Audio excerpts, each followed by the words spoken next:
Hello everyone, I am Dr. Arijit Kormakar, Head of the Department of Physiology, Mahadevananda Mahavidyalaya, West Bengal, India.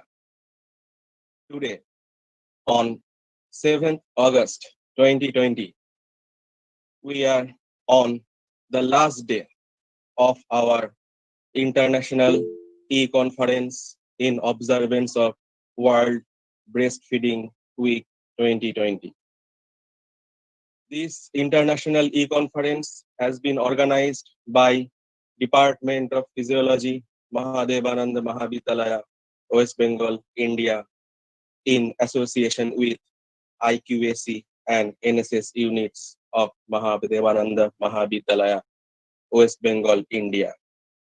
Also in association with Human Milk Banking Association of India, Breastfeeding Promotion Network of India, Maharashtra State Branch, Infant and Young Child Feeding Chapter of Indian Academy of Pediatrics, Female Breast Committee, FOGSI, India, International Academic Exchange Committee, FOGSI, India, and we also have Wizard Communications Private Limited as our IT partner.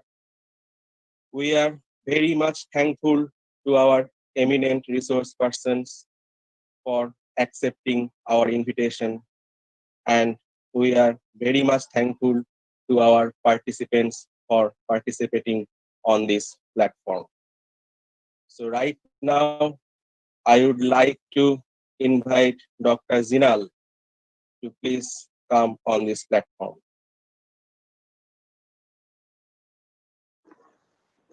Hello, everybody. Very good afternoon. I'm Dr. Zeenal Unatkat, a pediatrician and a lactation consultant from Mumbai. Uh, I am very honored that we have got this opportunity as a part of BPNI Maharashtra to spread the right education and right knowledge.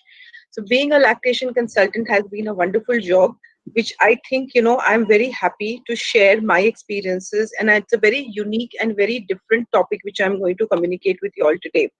So, I'm going to talk today about induced lactation. Yeah, so just give me a moment till I start sharing my screen to all of y'all. Okay.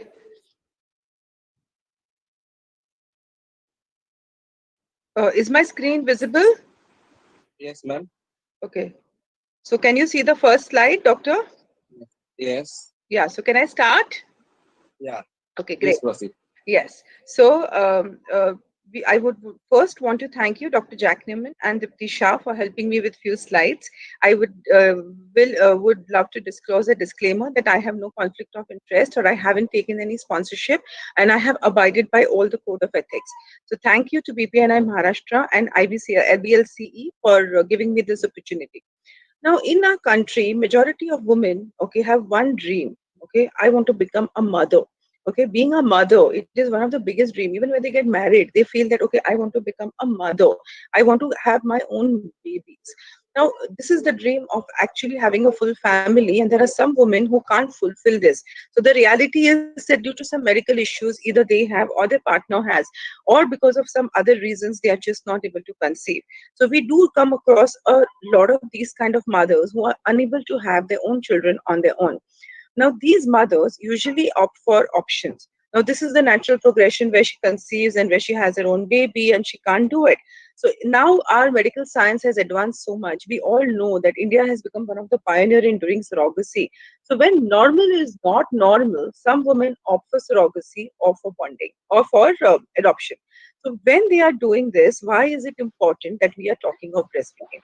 It is because of bonding. These mothers want to feel complete as a woman. Okay, don't want to feel guilty that I'm not good enough, or they don't want that tag on themselves. There is so much of a social stigma associated with the fact that they are unable to breastfeed their babies. So if a mother is committed to breastfeed her adopted baby or her baby through surrogacy, she can do it. So this is the thing I wanted to discuss, that till now I must have helped at least 150 mothers in this journey who have delivered through surrogacy or adoption, and they are very, very happily breastfeeding in the last 10 years. So what is important over here, that any amount of milk is important. That's every drop. The milk in the milk banks abroad is sold so expensively. Okay, so it's expensive thing. This is like a liquid gold. We all know the benefits. Whatever milk she is producing is good enough. Plus, emotionally, she feels secure, and she helps her. It helps this that she can bond very well with the baby. She does not feel guilty. At the same time, it strengthens her confidence and increases the baby's immunity. I think in the last 6 days, you all have heard a lot about different aspects of breastfeeding. Why is breastfeeding important? So I would not want to go into the details of this. So here we are talking about something which is called as induced lactation. So induced lactation is also known as adoptive breastfeeding and refers for the ability of a woman to breastfeed without going through a pregnancy. So she is not pregnant and she is having her baby and then she can breastfeed. Now, this was first developed in 1999 by Dr. Jack Newman, and he had done on this lady called Lenore, where she had first had her baby through surrogate. And believe me, it worked wonderfully well. And that is when this whole process started, and more research is still going on. So, Lenore has her own website, and so does Dr. Jack Newman. And when I went to the US in 2010 for a conference, that is when I saw this and I learned this, and I was amazed. And I wanted to learn more and more, and that is how I got deeper and deeper into this subject, that oh, this is also possible. Unfortunately, in our country, still many people, many doctors are not aware, and not they don't know that this can be possible. So this is my sincere endeavor to let all of you all spread this message, that even a woman, even though she is not pregnant, she can breastfeed her babies. Okay, even lesbian couples or any kind of couples who want to have their babies, they can breastfeed. So this is what we are talking about here. It's human milk in the modern world. Okay, I think modernization has increased so much that we are changing, and today also we are talking on a platform, and everything has become so digitalized. So this is like a modern milk. Okay, that's what I call it. There are a lot of psychosocial, nutritional, and economic significance attached to breastfeeding. We all know of that. So we are actually simulating pregnancy. Okay, so simulating pregnancy is like building a house. Okay, you can't have the roof before the walls you have made. And that is why this whole framework of induced lactation that we are going to talk about. Normally, the natural progression of breast milk is triggered by a complex interaction between three hormones, that is estrogen, progesterone, and prolactin. And we know, all of us know this, okay? So during the final months of pregnancy, this happens, and after the delivery, the estrogen and progesterone starts falling, but the level of prolactin remains high, and this results in lactation. So understand one thing, that milk production is actually hormone related and it is not pregnancy related. So even if I do this protocol on a man or on a grandmother, she can do it. So anybody can produce milk if this protocol is done on them. Okay, so this is the simple physiology of breastfeeding, which we breastfeed know during pregnancy. So after delivery, because the progesterone and estrogen is dropping and prolactin is rising, this protocol follows the same pattern. Okay, so this pattern, we all know the breast changes which take place because of estrogen and progesterone during the pregnancy. So in this protocol also, we follow the exactly same thing. Now the question comes, how are we going to do it? So there are three phases to it. Hormonal stimulation is the most important, mechanical stimulation, and emotional stimulation. Okay, now the hormonal stimulation, there are the Dr. Jackman's protocols, which I mentioned. I would not want to go into too much of details of the protocols, but these are the most important protocols. Accelerated protocol when there is little time to prepare, and regular protocol when there is a lot of time to prepare. So the hormones what we use during in this protocol, mostly we use a normal oral contraceptive pill, which is your Yasmin or your microgestin, and they're given at a very small dose for approximately 2 to 3 months, depending on how much we need to, how much time we have. But one important component of following this protocol is giving domperidone. Now there has been a lot of controversy about using domperidone. Some countries it is not allowed, some countries it is allowed. But we have done a lot of research and it is very safe to be used. And I have given domperidone to mothers even up to a year. Okay, and then comes the other medications and other things which I'll be talking a little later. So now in these protocols, okay, the accelerated and the regular protocol, what we are doing is that a mother's serum prolactin level naturally rises, and that is the time we are going to talk of this. So this diagram explains everything. That during the protocol before delivery, if you have 6 months, you put the mother on oral contraceptive pills, domperidone, and then you continue that just 6 weeks or 2 months before the babies arrive, we stop the hormones. So that is when your hormonal part ends, your hormones part of it ends. We continue the domperidone, we add herbs, or we start pumping. So pumping I'm going to take a little later, but it is very important that we remember this, that pumping is the mechanical stimulation is the most important part of doing this whole thing. Now, at times, I have not mentioned that this is in the slide, but I would like to refer. There are mothers who are unable to continue to take either Yasmin, or there are a lot of times they have undergone IVFs. Like I have had mothers who have had 18 IVFs and then opted for surrogacy. So they are already so tired, and the body doesn't want to accept any hormones, or they don't wish to accept more hormones. So we can do this protocol without giving hormones also.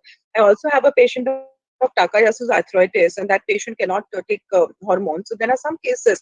So this depends on case to case, the medical history which a mother has, and we can not give hormones and give only Domstal. And at times we don't even give Domstal, and we can just work on the mechanical stimulation, that is the pumping. So it all completely varies from case to case. Now, how to decide which protocol is right for the mother? So this again depends on the time we have. So if we have more than 5 to 6 months, we can take the regular protocol. But if you have less than 3 months, you can take the accelerated protocol. So I recently had this one mother from Chandigarh. She contacted me only 45 days before her baby arrived, and we followed the accelerated protocol for her. And luckily she had conceived before once, and her breast development had already taken place, so we did not have to worry for the breast development. And I just gave her hormones for 15 days, and then we started pumping, and she exclusively breastfed her baby for the first 3 months. She continued feeding her baby at least till I think now her baby is around 4 5 months old. She's still continuing, but now she's had to add little bit of formula. The point over here is that even though at 45 days before her baby was arriving, she didn't know that this is possible. She's still very, very well breastfeeding her baby. So it is absolutely, the pleasure and the satisfaction of being a mother where she's getting, where she's breastfeeding her baby. Now, how does the mechanical part work? This consists of massaging the breast. So we all know that, when you massage and when you stimulate the breast, it helps in producing milk production. Then nipple stimulation and nipple manipulation works, and sucking. So this sucking can done either by a baby, or it can be done by a hospital graded pumps. Okay, so these you can usually rent out these pumps, or some people who can't rent it out, because I have a lot of surrogate mothers, biological mothers who are coming from small cities where they can't rent it out. You can buy your own electric pump. So you that pump is again a choice and a decision which needs to be made depending on where the person is and how much they are willing to spend on it. Now, one more thing here, which is very important, is the stimulation. You can do hand stimulation. Okay, the hand stimulation works the best. It's like what Narendra Modi ji says, Atmanirbhar. You don't want to depend on any pumps. Fair enough. You can use your own hands, and you can do your own hand stimulation, and you can do hand expression and start fondling with your breast. So here, husbands also play a very important role. You can ask the husbands to help, and a lot of times in India now that in Mumbai, wet nursing is not that common, but I'm not sure whether in West Bengal or the other parts of Mumbai still they allow wet nursing. So if you have a small baby who has just delivered, okay, and you know that person, you can pick up the baby and you can ask the baby to latch on to the mother's nipple, and that works like the best stimulation. Okay, suction stimulation by actually breastfeeding any baby. So it's very, very possible if that can be done, and that increases the milk production. And whatever few mothers have done it, it has genuinely increased the milk production a lot. Okay, so when the milk starts after the pumping, the arrival of the milk supply usually follows a particular pattern. It begins with clear drops. So then the question is, when does it start coming? It starts coming maybe after a few days. Normally, it takes anywhere between 7 to 15 days after you start pumping. So it starts with few drops, then it becomes opaque, and then it becomes proper white like how we have milk. And this gradually increases. It takes a few days to a week, but everybody responds differently depending on how their body is and what is the state of their hormones. Now, so we have completed the protocol. We are at a stage where the baby is arriving. So this is the most important slide according to me. What this says is that giving the baby skin to skin touch and latching the baby within the first 1 hour is the most important thing. Because if you miss this, if this crucial time is missed where the initiation will not happen, usually there are chances that the baby might get a top up and the baby might not want to latch onto the breast. So here, there is the most important thing which I tell, that you have to put the baby to breast. And when you are putting a baby to breast, you can see that in that upper diagram, there is a kind of a bottle. This is called a supplementary nursing system. So this is a nursing system in which you are expressed breast milk. So whenever the mother was pumping earlier, I tell all of them that you should should be storing this milk. Okay, so don't discard that milk. As I said, every drop is precious. So we have milk storing bags, and in this milk storing bags, you can keep the milk, and it can be frozen for up to 3 to 6 months. And when the milk is needed, you have to just remove it, thaw it, and you can put it into this. And there is a fine tube, if you all can see, that tube is going into the baby's mouth. Now, this tube will, the baby, when the baby sucks, the baby gets milk. So here we are actually fooling the baby by telling the baby that you suck, suck, suck, and that is going to give the baby more milk, more milk, more milk. So this stimulates the mother's reflex, and the stimulus goes to the brain that yes, more milk is required, and the mother's body starts producing more amount of milk. So this is very, very important that we need more milk. So more suckling gives more milk. We all know that. You continue with your expression, and you can use galactagogues. So coming to galactagogues, I'm going to just cover it in 5 minutes. We all believe in natural way of increasing milk supply in our country. Fenugreek, methi, is one of the most important things which we have all been using. You can use a capsule, you can use a plain form of methi. I prefer the plain form of methi. Moringa is again a very important source of giving of a herb which increases milk supply. Then there is shatavari, then there is garden cress, there is oats, there are multiple herbal teas. Now a lot of people have started making cookies and bars and protein supplements which helps in increasing milk supply. But I feel the best galactagogue is the mother's mind. How much the mother is inclined to do this. If she's motivated and if she wants to do it, she doesn't need any of this. Okay, she can do it. Milk does come in. Like in Africa, I would love to share over here with you all that in African tribes where they can't afford outside milk, if the mother dies because of some reason, the grandmother picks up the baby and puts the baby to breast, and the baby starts latching on. It is such a beautiful thing that they don't even follow any protocols, they don't even take any hormones, but just by the baby suckling, that grandmother starts producing milk, and she starts feeding that baby who has lost her mother. So it is very much possible that we do this. It's just that you don't have an option, don't have a choice, and you decide that I want to breastfeed my baby, and you can do it. Okay. Now coming to the medical conditions. So as I said that some people do have contraindications where they can't take breast control pills. We can avoid it. Some people do have allergy to fenugreek, or sometimes fenugreek can aggravate asthma symptoms. So this depends on case to case, and the amount of medication given and how long the medication is being given, it's decided by the history of the patient and the willingness of the patient to take these medications. Now I would like to share some personal pearls over here with you with my experience of last 10 years of helping these mothers. So add herbs when you start pumping. Don't start very early, shatavari and all of that. So just start before you're going to start pumping. So these are the pumps, the herbs which you can use. Domperidone, you can use half an hour before meals for best absorption. So to give it on empty stomach. You can add oatmeals, and now oats are very freely available. So oatmeal help in increasing milk supply. More fluids are important. Increasing the fluid intake. Half of the time, the mother is not producing milk because she's dehydrated. So her hydration level and her fluid intake is very important. I think in our culture, they say कि दूध पिएगी तो तुझे दूध आएगा. You need not necessarily have milk, but she should have as much as liquids as possible. Avoid too much of caffeine. Okay, and before you start pumping, you have to allow the periods to go. So let the mother start bleeding, and on day 3 and day 4, you start pumping. Plus, as I said, most important is counseling, motivation, and support. These mothers need a lot of support and a lot of push. I have to keep pushing them, keep talking to them, and keep motivating them, and then this probably works. Another important personal pause that if you have 5 to 6 months, that is a good time. So please ask the mothers who are having babies through surrogate to get in touch with me or any of the lactation consultants who are doing this 5 to 6 months before the baby arrives. So more time is good time. So if you start early, you have a good milk supply. The amount of milk which you are going to produce actually depends on the amount, the protocol which you have followed and the amount of time you have been dedicatedly doing it. Okay, so medical conditions or any health risk usually does not affect the milk production. So earlier you start, the better result. Transgender couples, I think this has been increasing a lot now, can also opt for this if they wish to breastfeed. I do have a few of them. So if you are lucky to have time before your baby is arriving, please get in touch. Okay.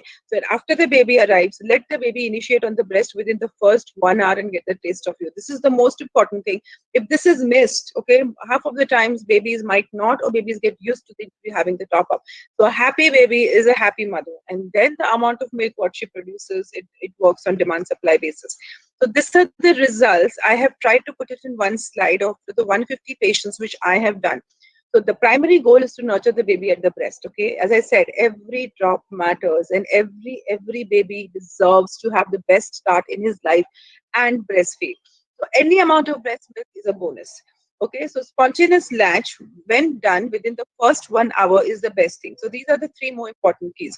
So the results are, of my experiences, 39% of the babies nursed well on the first attempt. So only 39 in the first attempt picked up the breast and they started latching.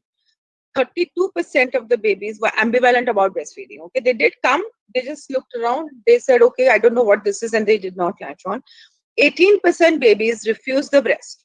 But within 1 week, 54% of those 18% took the breast well. So if I look at a 10-day picture, 74% were taking the breast well. So this is what I feel is an achievement, that 74% of my babies, which I have done, have taken the breast very well.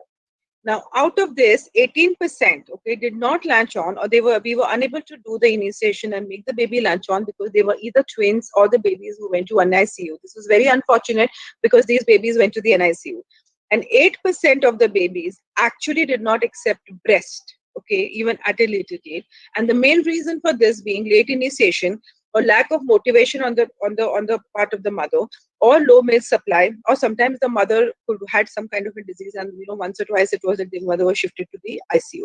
So these were the reasons. So I think that out of 100, 92% actually, okay, kind of got breast milk. So these babies who went to the NICU, they probably did not directly latch on, but they continued to get expressed breast milk. So which is any which way is better than giving any other milk. So they did get breast milk, but direct breastfeeding did not happen with those babies. So I'm very happy and proud to share these results. And what I tell most of the mothers is that you have to give yourself time. You have to be patient and you have to be persistent about it, that yes, I want to do it, and then only you can do it. So this was about surrogacy, but I would like to highlight some things about adoption also. So we come to adoption here. There are a lot of emotions when adoption is done in our country. There are a lot of legalities, and in this current situation, it is getting worse. And there are a lot of travel concerns. Sometimes you have to go and pick up the baby from others' place. There are a lot of social things which you can't pick up and put the baby to breast. But most important thing, what I have been realizing over here is that the adoption babies are usually bigger babies. So they normally give a baby who's already a year, or maybe little less than a year. These bigger babies, it is very difficult to breastfeed because they are already used to bottle feeding. Like I have had 2 3 babies who were 6 7 months when they came for adoption, but they were already so used to the bottle that the blueprint of the baby had already formed, and then the baby did not want to come and latch to the breast. So these are the struggles which practically you feel when you are trying to practice this with the adopted babies. So this was about induced lactation. Now I would like to move to relactation. So what is relactation? The process of re-stimulating lactation days, weeks, and months after the lactation initially ended. Like today morning, I had a patient who called me that who had developed a breast abscess at 6 weeks, and her doctor asked her to stop breastfeeding, and she had taken capjolin, and her milk was completely stopped. And now her baby is 4.5 months, and she wants to restart breastfeeding. So there are these situations where a mother, due to some reason or because of untimely weaning, was done, and now she wants to breastfeed her baby. So the most important thing which works over here is rebuilding your breast milk supply. So you need to rebuild your supply. Now, why are we doing this? Why does the mother also want to do this? Because she's convinced of the benefits of breastfeeding. She knows that she wants to do it. Okay, she doesn't want her baby to miss out. She doesn't want her baby to feel, oh my god, that I did not get my mama's milk. The infant may be doing poorly on formula, and this is very much a possibility a lot of times. The mother intended to breastfeed, but circumstances hindered it. There is a desire to experience on all aspects of mothering. She wants to be the best mother and do the best for her baby, and she wants to breastfeed. Okay, 75% of these mothers have a positive experience, and they feel that I should be breastfeeding. Okay, another thing is that the mother feels this is the best thing I'm doing for my baby. She wants to give that validation to herself that I'm doing my best. Okay, and her choices, what she made at that point of time, were not completely wrong. So this is the most important thing why a mother wants to do it. Now, what is the success of relactation? I think there are multiple factors which play a role over here. The time the mother stops. So if the mother stopped early, okay, and her milk supply was already good at that point of time, okay, if her milk production was good, she can restart, and we can start from there. The age of the baby, the mother's motivation, and whether the baby is still latching on or not, and support from home. Now, how you can do this? If you want to work on this to increase the milk production, you have to do pumping. Okay, so as we discussed about the pump already, and I'm sure you all must have had more presentations about the pump, you can use either the hospital graded pump or the electric pump, or we can do hand expression. You add domperidone, the same domperidone what I mentioned, but in induced lactation we give a very higher dose. Here you need not go up to 80 mg, 90 mg. You can start with 30 mg and you can see how it works. So that is one tablet 3 times a day of 10 milligrams. You add the herbs, and the most important thing in relactation, what I think works, is the skin to skin contact. Bringing the baby back to you, let the baby smell you, let the baby get the smell of the milk, and the baby will chemically, biologically, and emotionally come back to you and start latching again. Keeping patience in doing this, and using a supplementary nursing feeder, which we already discussed, and transitioning the baby if the baby has already got used to the bottle, and bringing the baby from bottle to the breast. So I think we have already had a talk on bottle to breast, so I'm not going to go too much into the details of that. So this is how the supplementary nursing system works. Okay, this is a better picture. And by the way, if you don't want the patients to spend this, you can use your make your own lactation aid. So you can use an infant feeding tube, the normal infant feeding tube which is available in the hospital, with which we give the baby stomach washes. Number 5 or number 6 infant feeding tube can be used, and the other end of the infant feeding tube can be kept in a katori of milk, or you can keep it in a container from where the milk goes inside. So I have been doing DIY only, like making my own if I don't want the patient to spend. So this is about bottle to breast. I think we already spoke about this, and you all are very much aware of this. So use a nipple shield if the baby is used to a bottle, because that helps the baby in getting the same silicone feeling, and it's easy for the baby to transition. So you don't want the baby to the baby is not going to suddenly come to the breast. Another thing, use an SNS feeder, and if the baby is really demanding bottle, you can start with the bottle, give for 15-20 minutes, and then you can immediately shift, then put the baby onto the breast. Now, what are the chances of success of relactation? Chances are higher if the baby is less than 3 months. So if I've had a baby who is less than 3 months, the baby's blueprint is still not completely established, and the baby is still learning, and the baby can come back to the breast. If the baby is 3 to 6 months, yes, I have seen success a lot of number of times, but more than 6 months, it is little difficult, because by that time the baby's taste buds have developed and the baby is ready to eat food. So the baby's interest into the breast is also much lesser. So I have seen till now in my last 15 years only 2 patients who are more than 6 months and who have come back to the breast. Okay. Now, what are the myths which this whole relactation addresses to? That many women cannot produce enough milk. It is common for the milk to dry up at any age without a reason. So if the milk dries up, people say, "Chhod dena, dry ho gaya, why bother? It's okay. Put a baby on formula." But they accept this very easily. It is natural for a baby under 6 months to wean, or 9 months to wean himself. So babies don't self wean themselves. They self wean only when the supply goes down, or they have been given shortcuts like a bottle. So remember this. This is a myth. Okay. Another important myth is that the breastfeeding is a very tedious process. मैं इतनी मेहनत क्यों करूँ? Especially in a city like Mumbai, we see a lot of those kind of mothers who are like, "Doctor, I don't have time to breastfeed. I have other things to do. I have my work, and they have a very active social life. They want to party, and their priorities in life are different."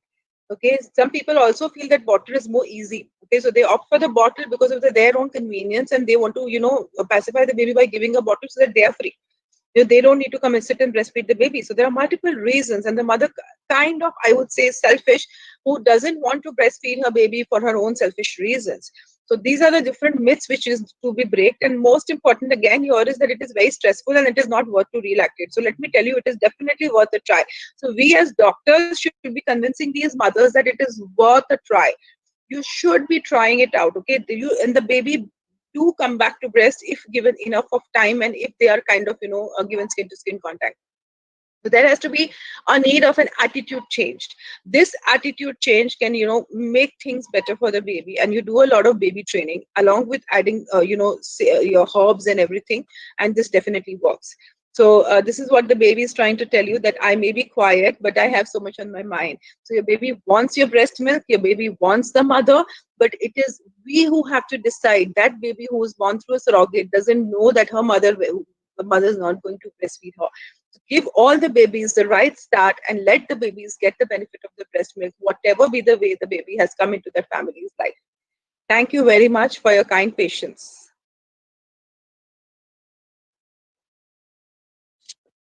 Thank you, madam. Thank you very much for delivering an informative session, and it was obviously very excellent. Thank you. Thank you so much. So now, Any questions? Any questions? yeah, you may please have a look on the chat box. I am also seeing. herbs like methi, how to give them in natural form. So you can give methi seeds. You can either ask them to soak overnight and have it in the morning. But in a busy schedule, some people can't soak methi. So I just tell them that you add methi in your food. Okay, so you can add methi like in your bhaji, or you can make laddus, and whatever form they can have methi. But I prefer the kadwa methi even in water. They can add and have it rather than having the capsules. Another question is when to start pumping. So ideally, you should start pumping 2 months before the baby arrives, but anytime, as I said, depending on how much time the mother has. But the protocol of Dr. Jack Newman says 6 weeks, but I started 2 months. Okay.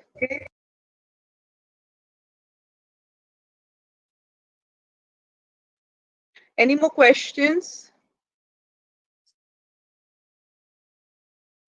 I think there is no more question.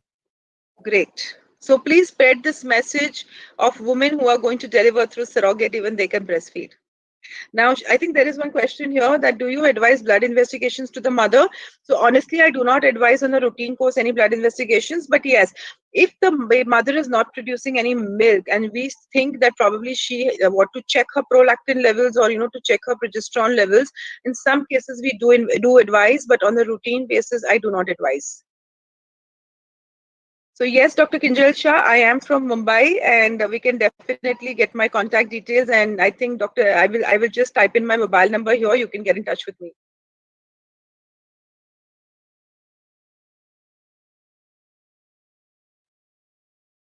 Thank you very much for everybody for your kind patience, and I would be very happy to answer more questions later if required. I'm here only during the listening to the other speakers. Thank you very much. Yes. Thank you very much for being with us. Please stay with us till the end. Yeah. Okay. Hello, Jinil. Hi, madam. Hi, nice to see you. Sorry, I entered little late, so I missed your most of the lecture. Okay, But okay. you've been always good, and I Thank you. know you are doing wonderful job in Bombay Thank you. about this induction of lactation. So do we in Pune, and now because of this online, I think virtual consultation, the whole global world has become one. But Absolutely. it's a great job. Nice to see your last few slides, and the results are so good. And it is the satisfaction that mom gets after that. It is not only the amount of milk that is important. It is the bonding between the mother and the baby. And they both connected so well to each other. Just Yes. thank you True so that. for agreeing to give this lecture, and thank you so much. Welcome. I think I have a question by Anjali, which I would love to answer. That unfortunately, the importance of colostrum and the importance of breast milk is not emphasized when the mother goes for surrogacy. So I agree with what she has mentioned that every mother who is going for surrogacy, the obstetrician should be emphasizing that you do this. Okay, you have to try to breastfeed your baby. So if we emphasize, or if government changes the norms and government understands the importance of breast milk even for that baby, I think so there are a lot of laws and lot of applications which we need to work on, Anjali, and I think we as a team of BPNI Maharashtra would sure take this up. Thank you very much.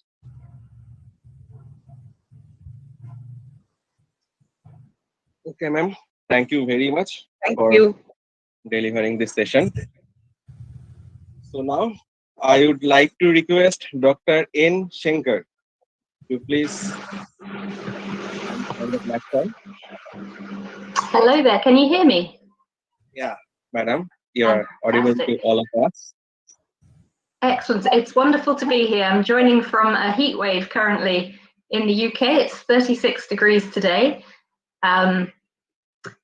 I'm in the milk bank later. I'm currently at one of my friends' houses while the children are running riot in the garden. So if there's noise in the background, please excuse me, but I'm really, really honored to be here today and to be able to present on the topic of supporting breastfeeding being an environmental imperative.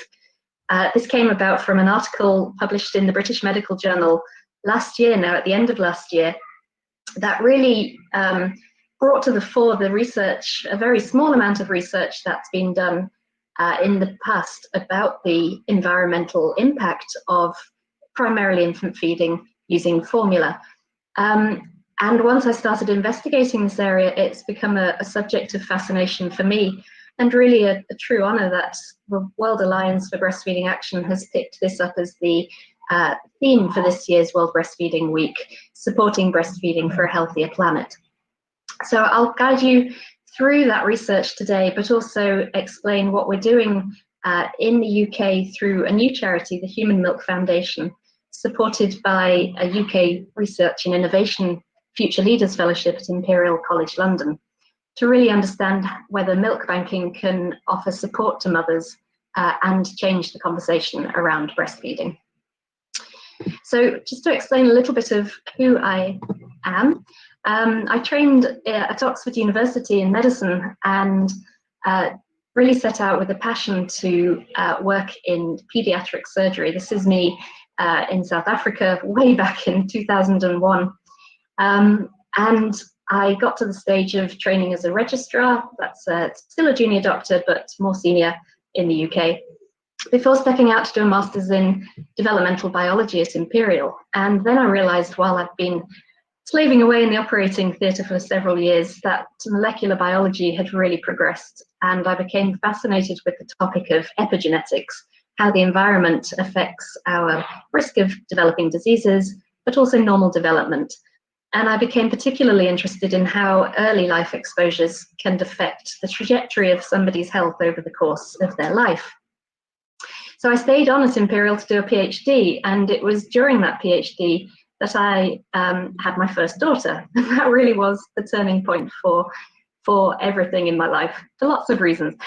But what it really did was give me an insight into A, how difficult breastfeeding can be, and B, the services of milk banks. Because at that stage I ended up with an oversupply and called my local milk bank, which just happened to be run at the time by Gillian Weaver, who spoke at this very event 2 days ago.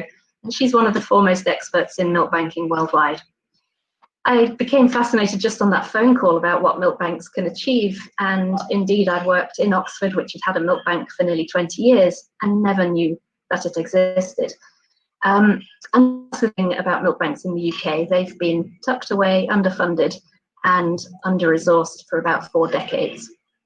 So when it reached the end of my PhD, I had choices to either continue in cancer research or to do something different. And that's really when my slightly unusual postdoctoral period happened, because what I actually did was decide to try and fix this issue.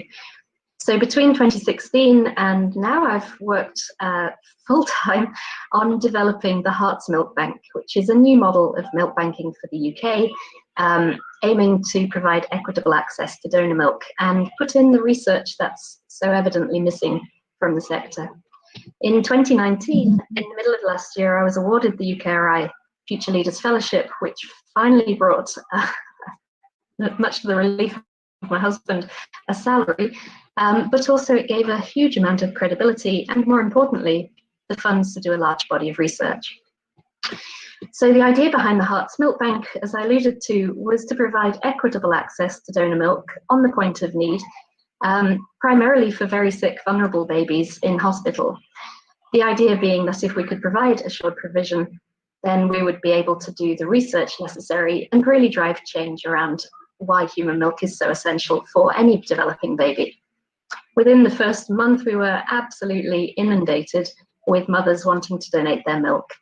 The lady in the middle, for example, she had hyperlactation and produced 85 litres of extra milk for us. And it was a wonderful moment when with the input from our lactation consultant, she was actually able to wind down her own milk provision just to be able to feed her own baby. And that was really the start of a huge journey that now means that we are the largest milk bank in the UK. We send out around 250 to 300 litres of donor milk each month. We founded the charity because nobody in the UK understood what a social enterprise was, which was the very quick way of getting Hearts up and running. And the charity now supports all of the non-hospital provision of donor milk and all of the community work that we do. As an organisation, we were recognised in 2018 as one of 50 new radical organisations changing society for the better. And later that year, Theresa May, who was Prime Minister at the time, awarded Gillian and myself a Points of Light Award services to the community. And that led on to me meeting Boris Johnson, who then became our Prime Minister, on the 27th of February, which was about 3 weeks before he himself declared lockdown in the UK. And all the communication we've since has always been quite quiet. But it just shows that just the passion and belief of a very small team of people is starting to drive quite a fundamental change in policy. And hopefully that will come to bear very soon. So I'm sure you're all aware of how milk banks work. In the UK, we collect milk from donors in hospital or at home. They all undergo health and serological screening. We collect the milk always frozen and give them very detailed information on how to collect that safely. It's heat treated and then stored until we confirm that it's safe to issue. And then, quite differently to most milk banks, we send 50% to hospitals and 50% into the community. And I'll talk more about that in the context of the environmental work later. So the Human Milk Foundation's founded on 3 pillars to provide support in the form of donor milk and lactation support, but also to supply information. Sorry, can I disturb you? Your Sure. slides are not moving, and it is Are they not? Where are we stuck? Because it is just the first slide that is showing still. Oh, really? Oh, Yes. And also, can you make the slide show, the bigger one? I have done. That's the screen that I'm sharing right now. Can you see it on the NHS. What can you see now? We see this NHS donor milk for sick babies in the hospital. Are you seeing the screen moving now? And now it is moving, but it is not the slideshow. Madam, put it in the presentation mode. Yes, no, I had done. What I'm just questioning is whether there's a... Because your slides are so beautiful, so we like to see those. I know, and it really helps with what I'm saying too. Can you see now me moving the animation of the baby in the hospital? No, not at all. Ah. Anybody from technical assistance?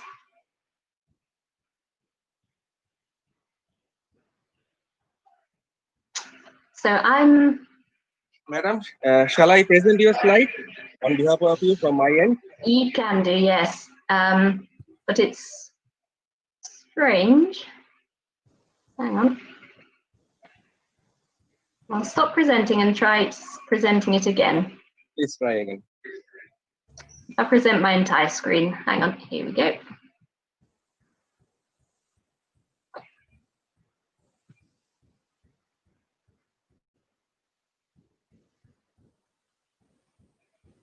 Okay, tell me what you can see now. Donors have surplus milk. Madam, please make it in slideshow mode. Yes. Yes, I just wanted to check. So can you see the slide presentation now? Yes. And the red motorbike? Yeah. So now it's the full flow. No, now And make that- it in slideshow mode, please. It is on slideshow view now. No, it is not showing. So now I've changed it just to the PowerPoint presentation, the edit view. Can you see my mouse? Oh. And now it's on presentation view. Hello, Maybe ma'am. Ma'am, Yeah. can you just close the PowerPoint, present the whole window and reopen it again and start in the slideshow? It might help. All right, I'll stop presenting and wait for you to load up. Sorry about this.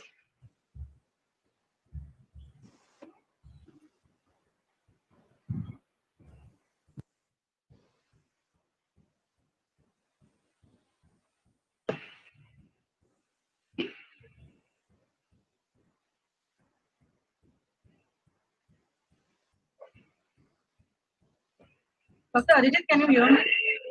Dr. Vidya? Yes. Dr. Arijan? Yes, ma'am. Yeah, Yes, are the good evening. cameras put on off mode? Because I am not able to switch.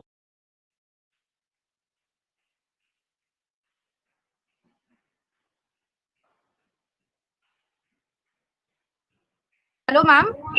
Hi. Ma'am, can you start presenting your screen again, ma'am, please? Right. Try this. Is that working?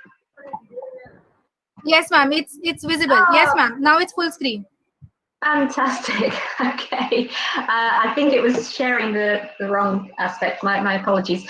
So just to catch up on a little bit of time, we're really interested in changing the landscape. There is no point creating an exceptional milk bank service if it isn't embedded into a full program of a positive breastfeeding culture, which includes all of the support that mothers would need, but also changing the perceptions primarily of healthcare professionals, but also the general public through the creation of educational resources, the GCSEs, the exams that children take at 16 here. There is no mention of human milk in the science modules, and it really is fantastically exciting science, but also incredibly important for the normal development of every baby. So how does this feed into the work on the environment? Well, partly it came from a series of documentaries by a presenter called David Attenborough in 2019, who really laid out the environmental catastrophe that's faced by climate change. And I started to think about whether what we were doing at the milk bank with all of the transportation and the freezers and the equipment, are we adding to the problem rather than helping? We worked with the British Medical Journal the year before to help them end the advertising of infant formula in their pages, which was a successful campaign, and formed a very positive relationship with them.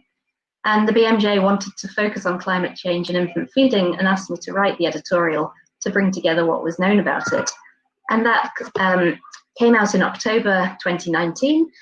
And really, I'd approached it thinking, well, obviously, the production of cow milk is environmentally destructive, but I wasn't really prepared for what I found. Now, there isn't much published evidence. There's two papers that have focused on this from 2015 and 2019.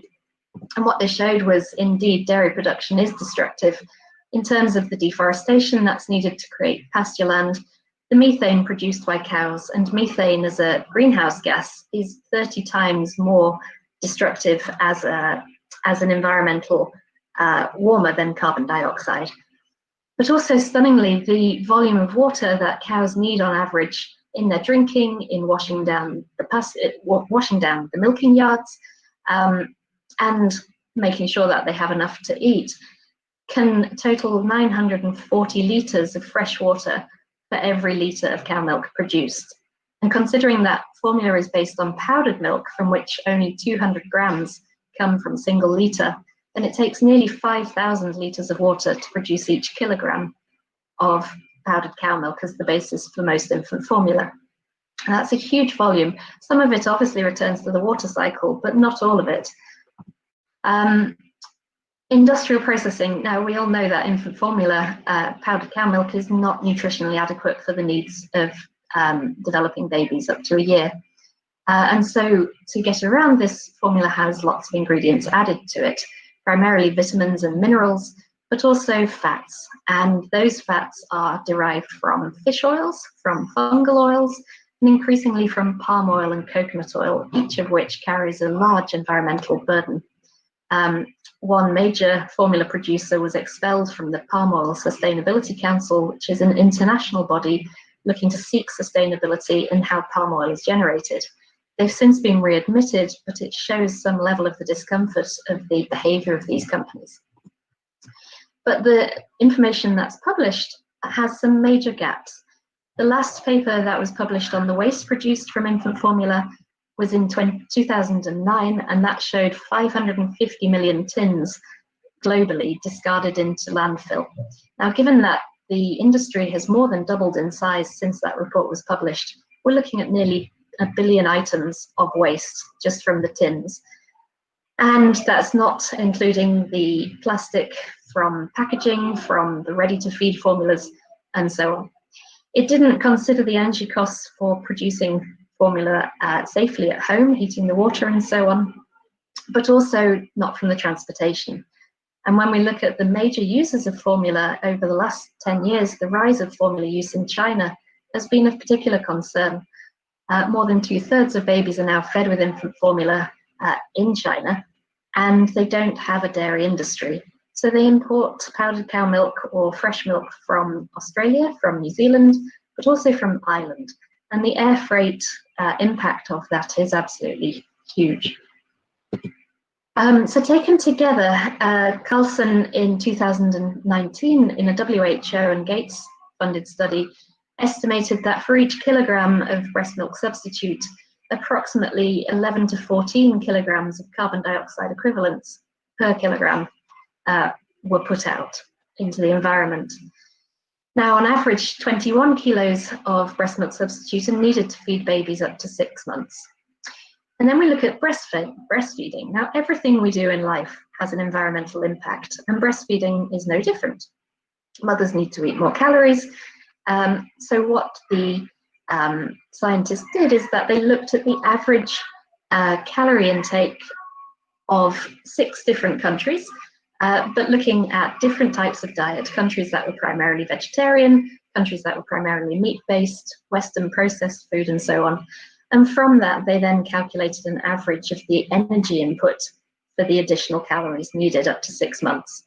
So they came up with some. Now that obviously leaves out things like breast pumps, which in the West are increasingly common, and other environmental costs around breastfeeding.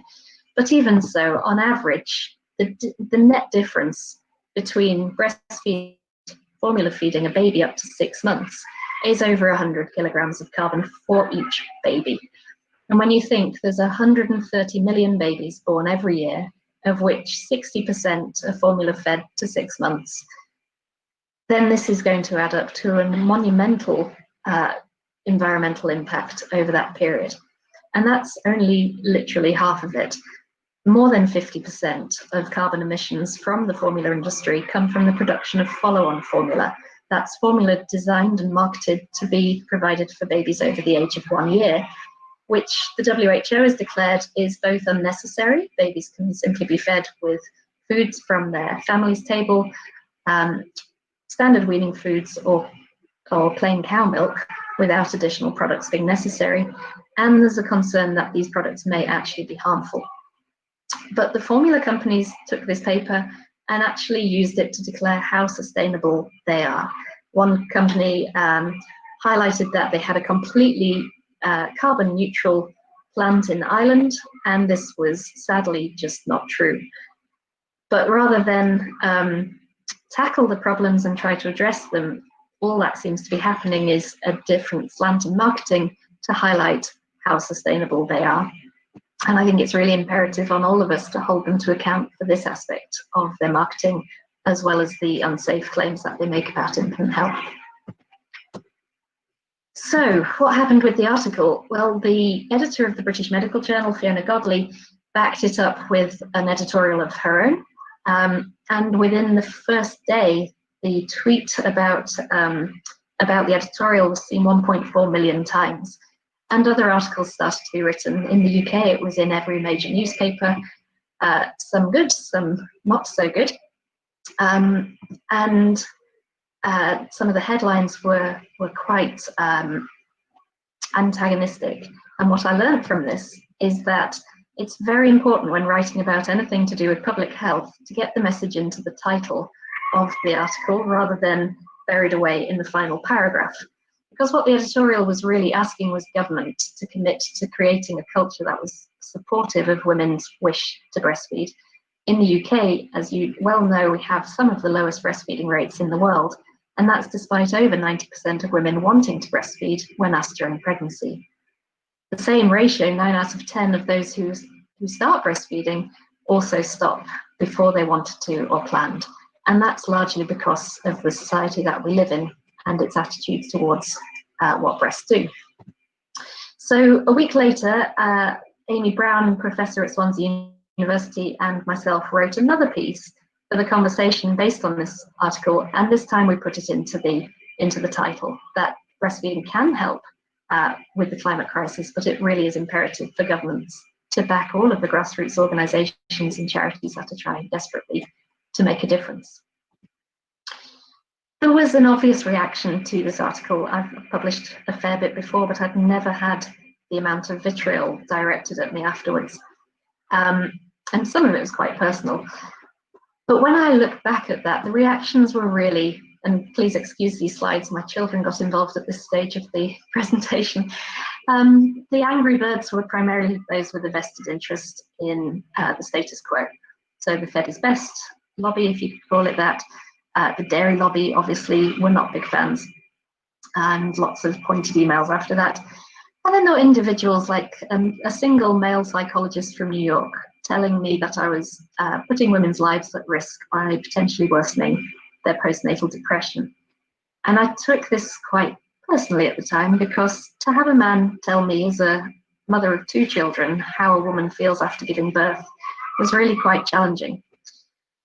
But anyway, on the other side, it was a very different approach. There was a lot of positive reaction to this. Obviously, the global press attention, the Grantham Institute, which is Imperial College's Centre of Climate Change, were very interested.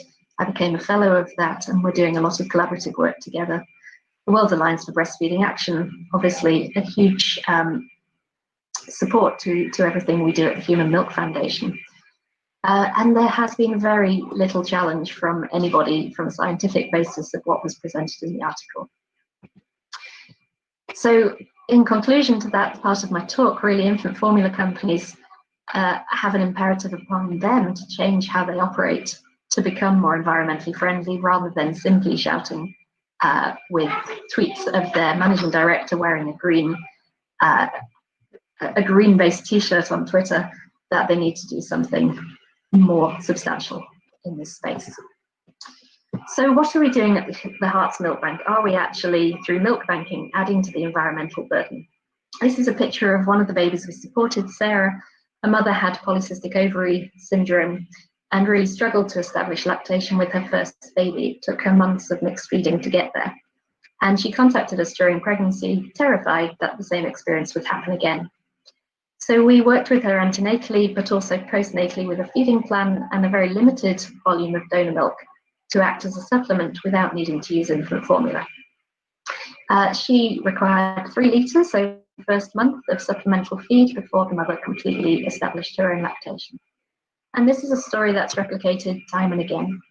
This is a picture of Yulia, one of the mums we supported. She had Hodgkin's lymphoma diagnosed at 37 weeks of pregnancy, and was told that she wouldn't be able to breastfeed during her treatment.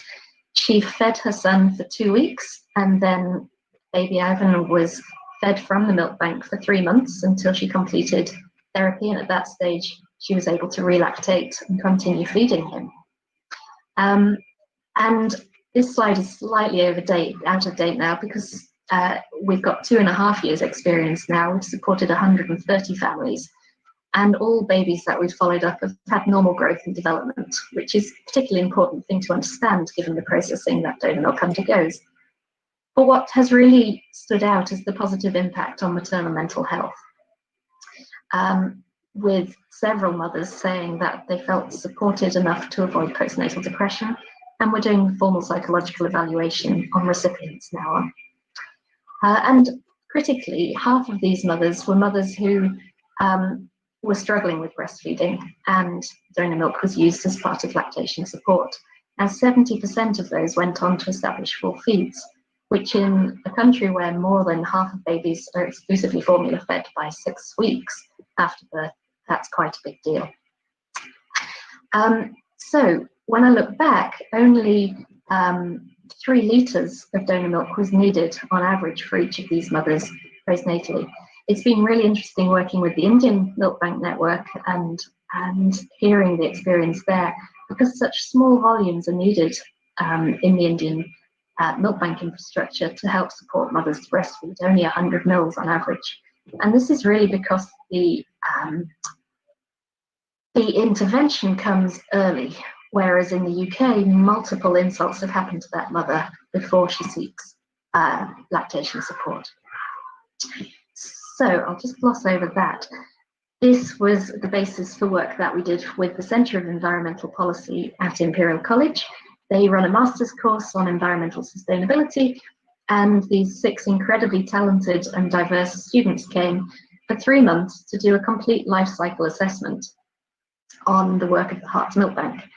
And they really pulled everything apart. They looked at the donor recruitment, everything we did in the office, the transportation of milk, the processing of the milk and all of the equipment involved in that, all the packaging, transportation out of the milk bank, and put that together to try and understand what the carbon footprint of what we were doing was per litre of donor milk produced. And because a very long report, a very excellent piece of work, short, they came up with this graph, where the total carbon footprint was 9.36 kilograms of carbon dioxide equivalents per litre of donor milk. Now, when you compare that to the production of formula, that's still obviously quite a large environmental load. But actually, it was less than we thought it was going to be. And when you look, 68%, the pink part of the pie chart, 68% of that figure comes from transportation. And we can do things about how we transport milk, which I'll come on to into a bit. But when you think back to the average volume of donor milk at the moment used to support a mum to breastfeed, being 3 litres, then that's only 28 kilograms of carbon, or 70% of breastfeeding journeys saved with our experience to date. And so if we go back to the difference between exclusively formula-fed and exclusively breastfed babies, then on average, we're saving in the region of 100 kilograms of carbon emissions for every baby fed. And that's incredible. That's another reason for milk banks potentially to seek extra support. So in terms of transportation, some of you might have seen on social media, we took ownership of this beautiful milkmobile we call the baby car. And it's a very environmentally friendly vehicle, and we're looking that this will be the first of a series of electric cars that will really be much more sustainable in how we collect milk than the diesel-driven motorbikes that we rely on at the moment. We're also using that data to offset the carbon emissions now that we can calculate what they are. We know how many trees to plant, and we're working with a variety of agencies across the UK and hoping that COVID, all things being equal, COVID will allow us to plant the first wood in Hertfordshire down the road from the milk bank to really be the first of a series of national milk wood projects. This will be a place for donors to visit and critically for bereaved mothers to have as a place of reflection. And we'll be planting snowdrops in the autumn, which is a symbol of our charity to honour those mothers who donate after the death of a baby. I should also add that one of the more fanciful but also achievable projects is ultimately to copy Amazon and to go into using drones to deliver breast milk and potentially even to collect it from donors' houses. But that really is the future coming to the present. So I would like to conclude there, but just if you're not aware, we founded a global alliance during the COVID pandemic that together all of the milk bank associations, including those incredible organisations in India that are working so hard to make donor milk available in very, very stressful circumstances. We published a call to action for policymakers and government to invest in milk bank services in infrastructure, always in the context of optimal breastfeeding support, because the last thing anybody in milk banking wants to do is to replace one breast milk substitute with another. Really, it is all in the support of the mother.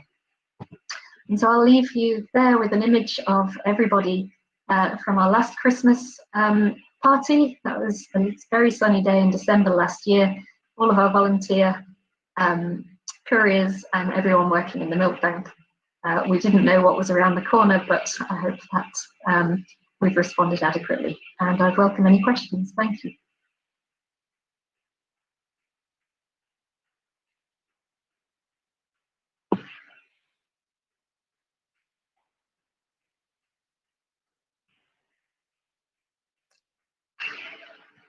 Thank you very much, madam, for delivering a wonderful session to all of us.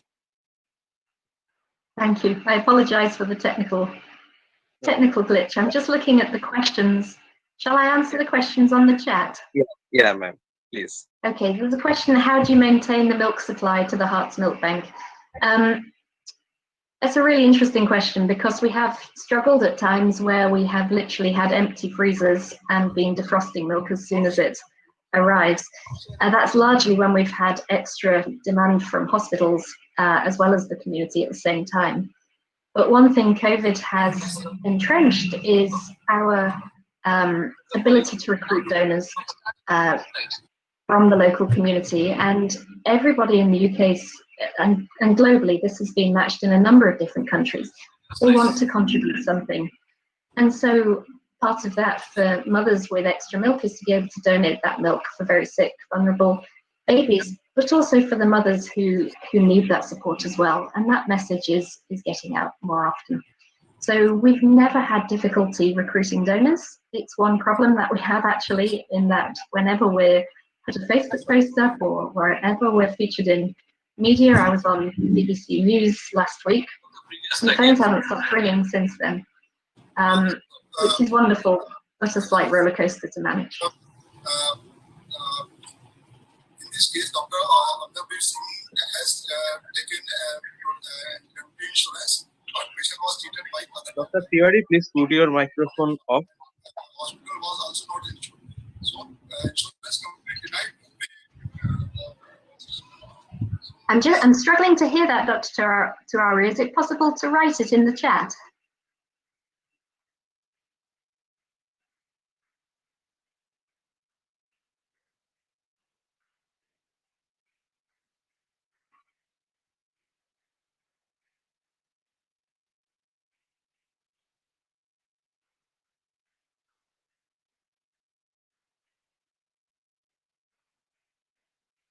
So, madam, is there any more? Oh, sorry, that just broke up, Dr. Komaka. Is there any more question on the topic? I am also requesting Dr. Reshma Jain to have a look on chat box also. Yes, sir. Dr. Yes, Natali, madam. Dr. Satish Tiwari. Hello. Yeah, hi. Good to How see are you. you? Oh, very well, very hot. Yeah, it was an excellent presentation. Thank you for that. Thank you. And thank you for accepting our invitation and joining as faculty. It is an honor. Yeah.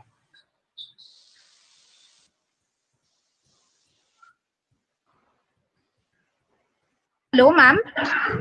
Hello. Yeah, this is Dr. Reshma, ma'am. Ma'am, there is a question for you. Have you tried to collect human milk in milk donation camp? Yes, we started a project last year which we were calling the Espresso Clubs, which were going to be places for women to come to become milk donors, to have their blood tests and fill in all of the forms at the same time, and to learn from the milk bank team about the safe way to collect milk and limit the risk of microbiological contamination. Unfortunately, in the UK, people, even before COVID, don't like going out of the house to places. They much prefer to access support on their phones or at home. So what we're doing now is setting up a virtual communication framework that we can have groups together, which I think for the convenience for mothers will be a lot better than having a place. But it is a shame that we're losing that social connection. Okay. Okay, thank you, ma'am. I request participants to ask questions if they have any in the chat box so that we can ask madam. I will email, is it okay if I email a PDF of my talk that everyone can see? Yeah, that will be wonderful. Thank you. Wonderful, I'll send that across just after. Thank you, ma'am. Thank I'm you also for that. requesting Dr. Wani Mangala and Dr. Alka Kuthe, as she is also there. So just to participate on discussion, because we have time.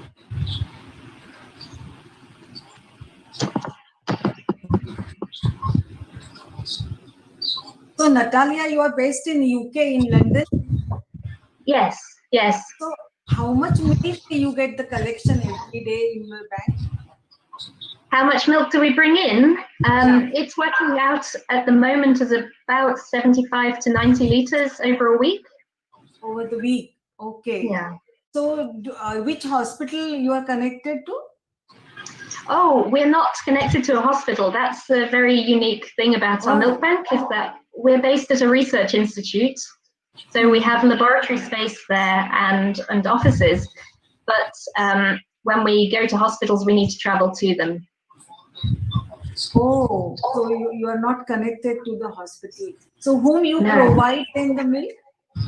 So we provide milk to 25 hospitals regularly in London, everywhere from Great Ormond Street up to Norfolk, the east of England, all across Kent and the south coast. This is really in London, in Hammersmith. Have you? Oh, well. About 20 years ago. You must have met Gillian then. Yes. And is it given freely, this milk, to these hospitals? So the hospitals pay a service charge for each litre to contribute for the screening costs of the donors and so on. I see. But we don't charge families. That's paid for by the charitable fundraising. Great. Okay. That's good work. Keep it on. Thank you. Oh, it's a wonderful thing to do. Dr. Natali. Dr. Tiwari wants to ask you a question. Dr. Natali. Yeah. Dr. Natali, is human milk is available in market in UK? Oh, that's a very good question. So there's a very large there's a very large community online, mainly on Facebook, which carry out milk sharing, so unscreened milk sharing. And unfortunately, some of that is leaning towards the commercial side, so being paid for the milk in a very transactional process, which is a big worry in terms of the safety, obviously, but also the potential for women to seek money rather than feeding their own babies. We're also concerned about the arrival of a new company called NeoCare, which is based on Neolacta, which is looking, it says, to produce a human milk fortifier, and they're paying mothers for their milk, but not screening them, not doing any blood tests. Okay. So it's very worrying. We don't have regulation of human milk in a transactional manner, and that's something that we're starting to work with politicians here to see how that can be worked through. That's very worrying, actually. Yes, they started in March, just as COVID was starting to. Oh, terrible. Ma'am, can I ask one question? Sure. Yeah. Ma'am, you said that you provide milk to 25 hospitals. So apart from that, if any individual who has a baby at home, if they approach, so is there any provision of them getting the milk? Yes, that's the question that Dr. Yagnitz just asked as well, is that more than 50% now of the milk donated goes to the community. We always have a healthcare professional refer the mum, so whether it's their oncologist or their psychiatrist, if they're taking an antipsychotic medication, or it can be their GP or pediatrician, but we need some clinical oversight to make sure that the baby is well, that it's an honest inquiry. We don't phrase it like that, but we need to make sure that the story is accurate, but also that there isn't any undermining of the mother's breastfeeding, if that's possible. And that's increasingly important as we're doing much less face-to-face support and much more online support. Thank you, ma'am. I see the next question is, does the recipient collect it by themselves?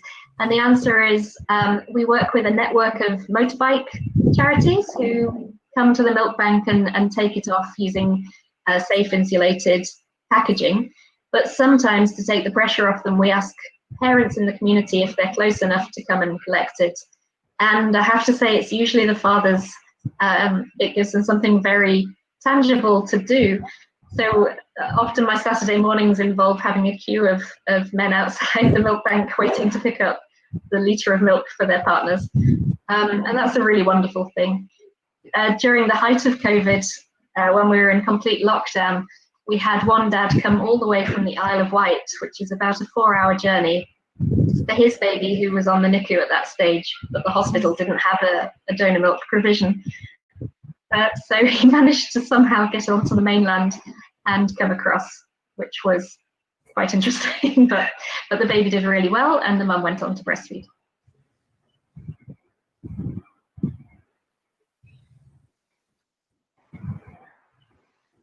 Hello.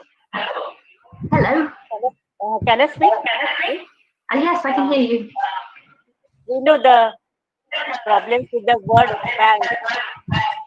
So, do you notice any commercialization of the human milk bank in your country? What about illegal sale of human milk or any Yes, breach in the privacy?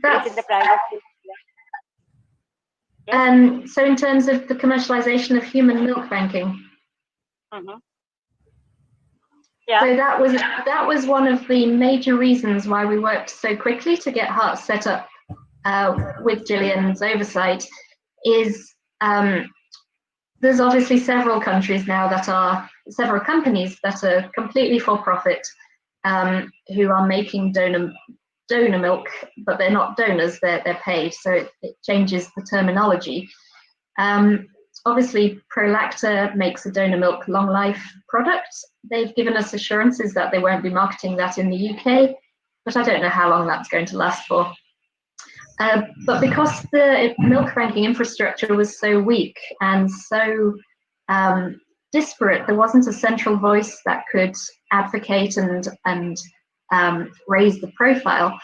Then the UK was at real risk of this becoming a place that anybody could come, attract neonatologists to take part in clinical trials. That's already happened, but it hasn't gone further because now the reason the neonatologists say they were doing those trials is because there wasn't enough donor milk. Well, now that isn't a reason, because we have a strong non-profit organisation that's helped to support the other UK milk banks too. So it really is, it feels like we have a children's game called Whack-A-Mole, where there's lots of holes, and I don't know if you have this in India, but a little rat will pop up, and the game is to hit the rat down, but then it pops up in another place. And that's essentially the game that we seem to be playing, is that there is always another company looking to make money from this area. And really, the unfortunate thing about what we do is that there isn't money in it. It's not an industry that any of us will be millionaires out of, but that's not the point of everything. And there are multiple other advantages to doing what we do.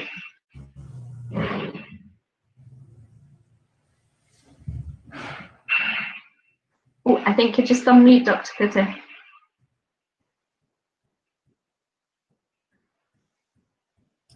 Alka ma'am, your Sorry, I didn't quite catch that. Hello, yeah. Oh, hello, hi, yes, I can hear you again. Yes. Whether any action is being taken by government, if there is some excess amount charged against this thing, any action by government, your government? Our government has been, well, not quiet, but obviously we were just reaching a peak of starting to have meetings with the Department of Health and Social Care when COVID happened. And so we've had letters from them saying that they support human milk banking, they support breastfeeding, which, choosing my words very carefully, they can say that, but the reality is often very different. But there does feel to be some sort of tangible shift in government thinking. And I'm very hopeful that by working with organizations that are not based in breastfeeding, but are based in other health advocacy areas, whether it's cancer research or diabetes research or, name a disease pretty much, and breastfeeding will have some role in the prevention of it. If we can then form those relationships founded in the science, then the progress that they make, we can help support the charities that we work with as well. it's such an orphan subject. It's not really included in any area of policy in any government department, and that needs to change. Okay. Thank you. And whether the milk is supplied in packet, whether there are milk packets distributed from house to house in your country, just like Brazil, Yeah. human milk Sorry, packets, I just missed that a bit. human milk packets being given to household, is from each house to next house, just like postman, just like letter. I missed the sense of that. Do you want to type it, and then I can hear? It's just the quality of the line has just dropped slightly. Yeah. Dr. Alka, whether the milk packets are sold from one house to next house, just like letter, postman letter, the letter is being given to each and every house through government. Is there any sale of milk packets, human milk bank packets? No. Just like Brazil. I don't think I'm quite understanding the question. I'm hearing every other word, sadly. Do you want to type it? Yeah, I have heard of milk bank packets being distributed to each and every house, wherever premature child is there, or the baby who doesn't have mother. Whether the packets are distributed just like milk packets, Yeah. Well, I mean that's the goal. Is that if parents want access to human milk, we don't believe that it should be rationed. There's no need for it to be rationed. There are hundreds of mothers. In fact, we've got a PhD student starting in September whose first job is to look at how much milk is being thrown away in the UK. Because the first thing anybody says is, well, there's not going to be enough milk. It's always going to be a precious resource. And yet we know that there's thousands of litres being thrown away every day. And people don't know about it. We did a survey in 2014 that showed only 1% of the UK population had ever heard of a milk bank service, let alone thought about donating milk. Now, on the modelling, if we're going to produce equitable access, then it looks like we need to get to the stage where the milk bank network's producing about 150,000 litres of donor milk a year. At the moment, before we got started, the network was producing 8,000 litres a year. And there will be ways to reduce costs and to introduce economies of scale that make it economically more advantageous to the NHS to fund that than having babies fed with formula in hospital. Now, to produce that much donor milk will take 30 to 40,000 donors each year, but that's only 4% of the number of births in the UK.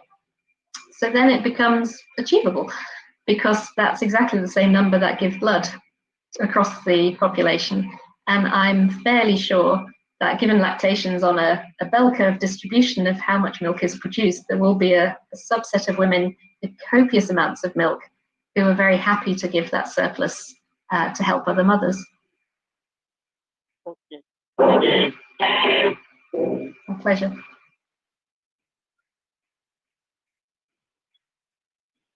Nice to hear from you. It's really great to meet you all. It is. Because there are a lot of changes in laws from one country to another country. We have started this week, but all this threat is about commercialization of human milk bank. Always there.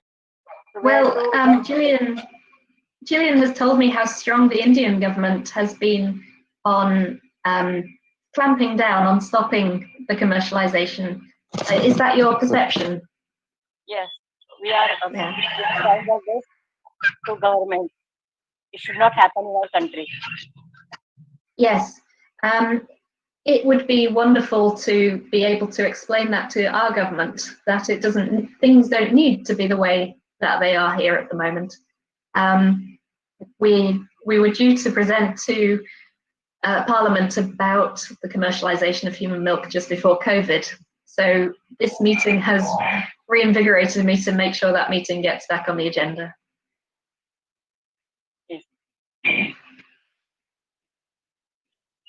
So there's a question in the comments about, do we ration the quantity of milk per baby?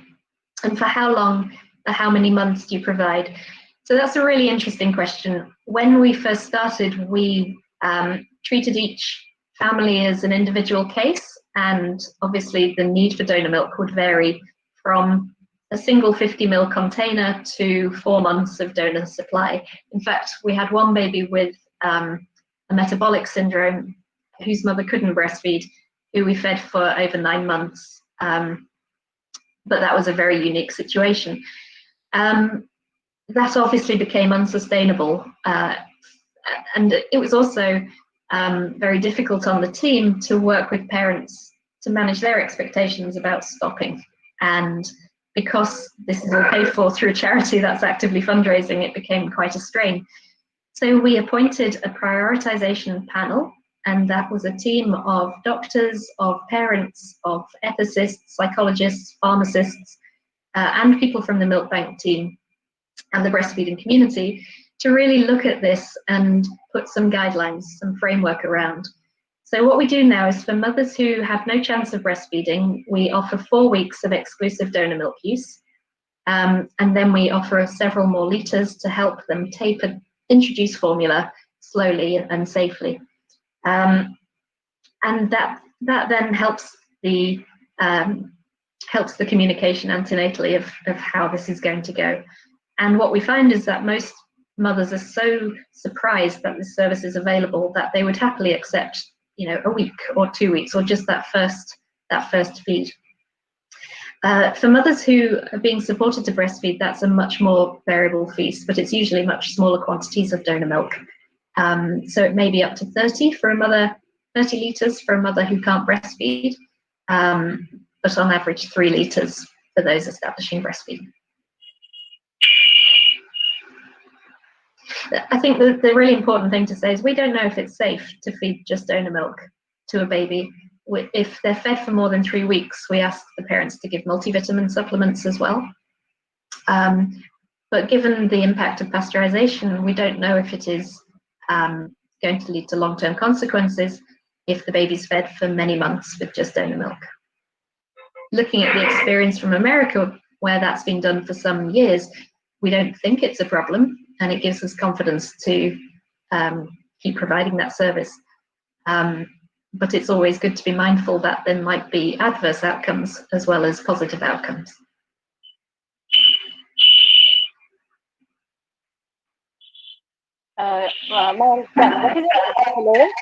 What is your experience regarding the mothers who have lost their child? Do they come forward to donate milk in your country? The mothers who've lost their supply? Yeah, lost their child. Lost their child, gosh. So we've supported over 40 bereaved mothers, and it really is one of the most special parts of what we do. The mothers can be affected by a stillbirth or a late miscarriage or suffer a neonatal death. We've had one mum whose baby died at 8 months who was still feeding and has kept donating. So we had a team of students look at the published data on this area, and there isn't much published at all. But if a mother chooses to donate that milk, it can make a really profound difference to her grieving process and the sense that at least one positive thing came out of losing their child. And more than that it gives them a continued connection with their baby, that they're still producing milk that was for their baby, but that milk isn't being wasted or thrown away, and it's being used to feed another baby and help another family.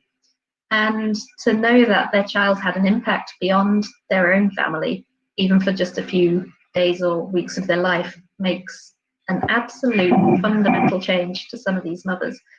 And it can make the difference between mothers who lost their child, who became huge supporters of the milk bank in its earliest days, and still some of our most passionate volunteers.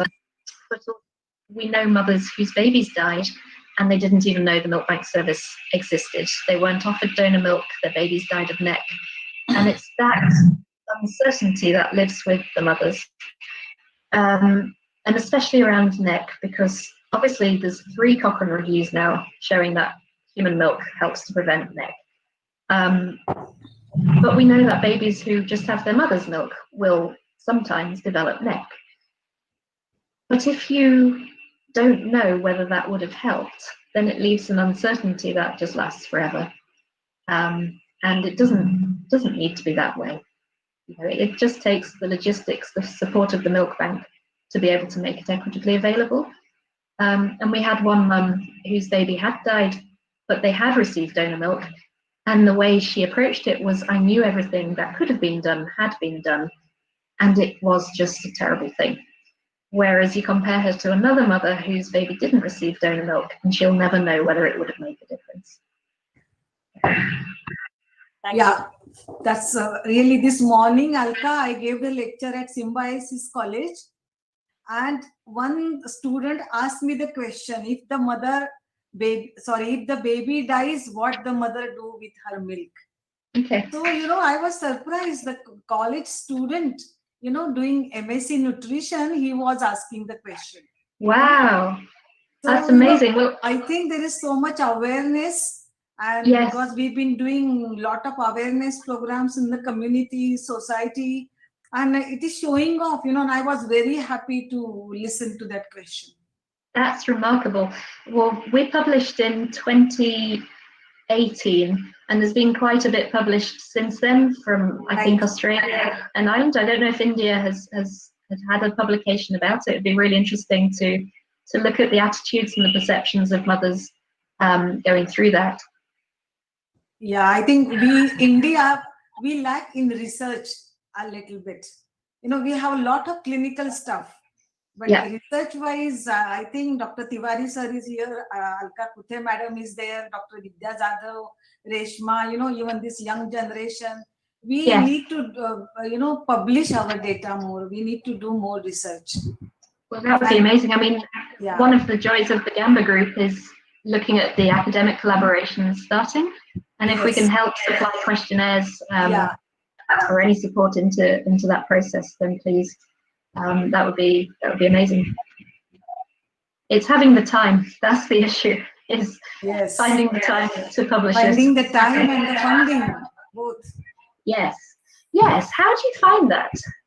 What's it like in India for funding into this area? Very poorly. It is for research. It's very poorly. It's very. And why is that? I think the government priorities are different. Actually, and our health system, it is a different. It is not like NHS. The doctors who work in the private practice, they are very busy. So they don't have the time to publish the papers, do the research and all those things. And the government sector, they may not have that much facilities. The research does need a lot of funding. Yeah. Actually, there is a lot of data in the government sector, but again, lack of money. Yeah. Less of money on research and health as such. Yeah. It's also difficult in the UK, and it's difficult everywhere to attract early stage funding into human milk science unless there's going to be a commercial benefit at the outset. One of the pillars of the Human Milk Foundation is to fund research, and we'll be launching our first pilot project call for UK-based research later this year.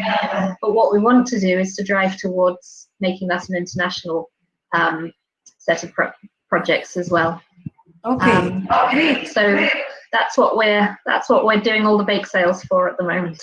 Yeah, I think that is also a good idea. We will love to join you if you're doing. Well, it's that first rung on the ladder, isn't it? Yeah. Once things get published, then it becomes a thing, and then it attracts more funding. It's getting those early stage projects funded. Natalia, it was very nice to talk to you, and very good presentation. Sure, next time when I come to London, because my both kids are there, so I'm going to come and see you. Yes, come to the lab and come and see us. That would be amazing. I will. And come for dinner too. Oh, that's lovely. Then I have to come. Meet my very loud children who have been very good next door. Number from Mr. Arjit. I hope he gives me your contact number. Yes, no, please do. Please do. Very nice sharing, Actually, sir, wonderful surprised to know so much of research in foreign country. But we will do. Definitely, we'll go ahead in this sector also. Brilliant, brilliant. Oh, keep doing it. It gets there eventually, I'm sure. Wonderful. Thank you. Thank you very much, Dr. Shankar, for being with us and for your valuable discussion. And I am also thankful to Dr. Alka Kuthe and Dr. Wani for actively participating in the discussion. Thank you, Arijit. You are So doing such please a stay great work. with Why us. we should not? Yeah, Mr. Arijit, we don't see your face. You are hiding all the time. Yeah, I will be there. We like to Person see you. behind the curtain. Yeah, I Person will be behind the there at curtain. directory session, ma'am. Yes, Yeah. yes. I hope He's you the are not person behind the sleeping. curtain. No, no, he's Poor always man. active. Okay, He's so always please stay with participating. us till the end. Okay, we will do a valedictory session today. So Yes, yes, Okay. that time I will be there. yes. Special appearance. Yes, Okay then. So now I would like to Thank you. welcome our next speaker, thank you. Dr. Vidya Jadhav. Please come on the platform. Shubho Aparna, Kolkata. Yes, নমস্কার Good আপনাকে evening. Namaskar, Arijit. Very good evening to all of you present here. This is Dr. Vidya Jadhav. I'm a pediatrician and an international board certified lactation consultant practicing in Mumbai. Am I audible clearly? yes, Yes. Uh, So I'll take this opportunity before starting my presentation to thank BPNI Maharashtra and special thanks to Dr. Mangala Vani Madam for introducing me to this international e-conference and giving me this platform to present myself. I would also like to thank the organizing committee and special thanks, not to forget, Dr. Arijit Parmorkar for all the efforts he's taken in all the 7 days. Thank you, Dr. Arijit, so much.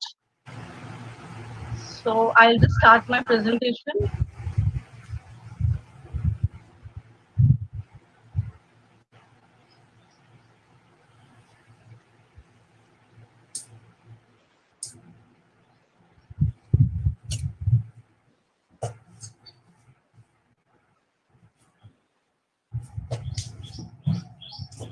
Is it visible, the slides? Are the slides visible? Yes, yes, they are. Make it a slideshow. Yes, ma'am. Yeah.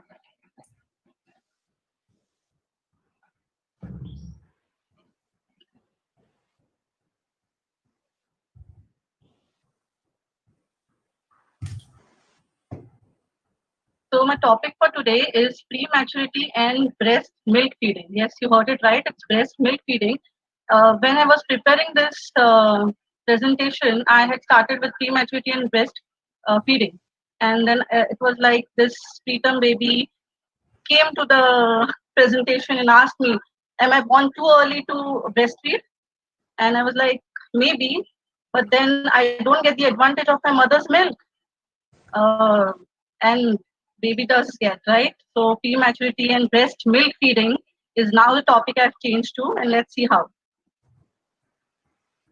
Before I start, there's a disclaimer. I hereby declare that this presentation has no conflicts of interest. This presentation has copyrights reserved. Kindly refrain from clicking pictures, copying, and reproducing the same. Any use of term mother, maternal, or breastfeeding is not meant to exclude transgender or non-binary parents who may be breastfeeding or providing human milk to their infants. What is prematurity?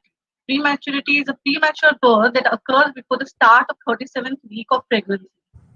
It is further divided into late preterm, 34 to 36 weeks, 6 days, moderately preterm, 32 to 33 weeks, 6 days, very preterm, 28 weeks to 31 weeks, 6 days, and extremely preterm, less than 28 weeks.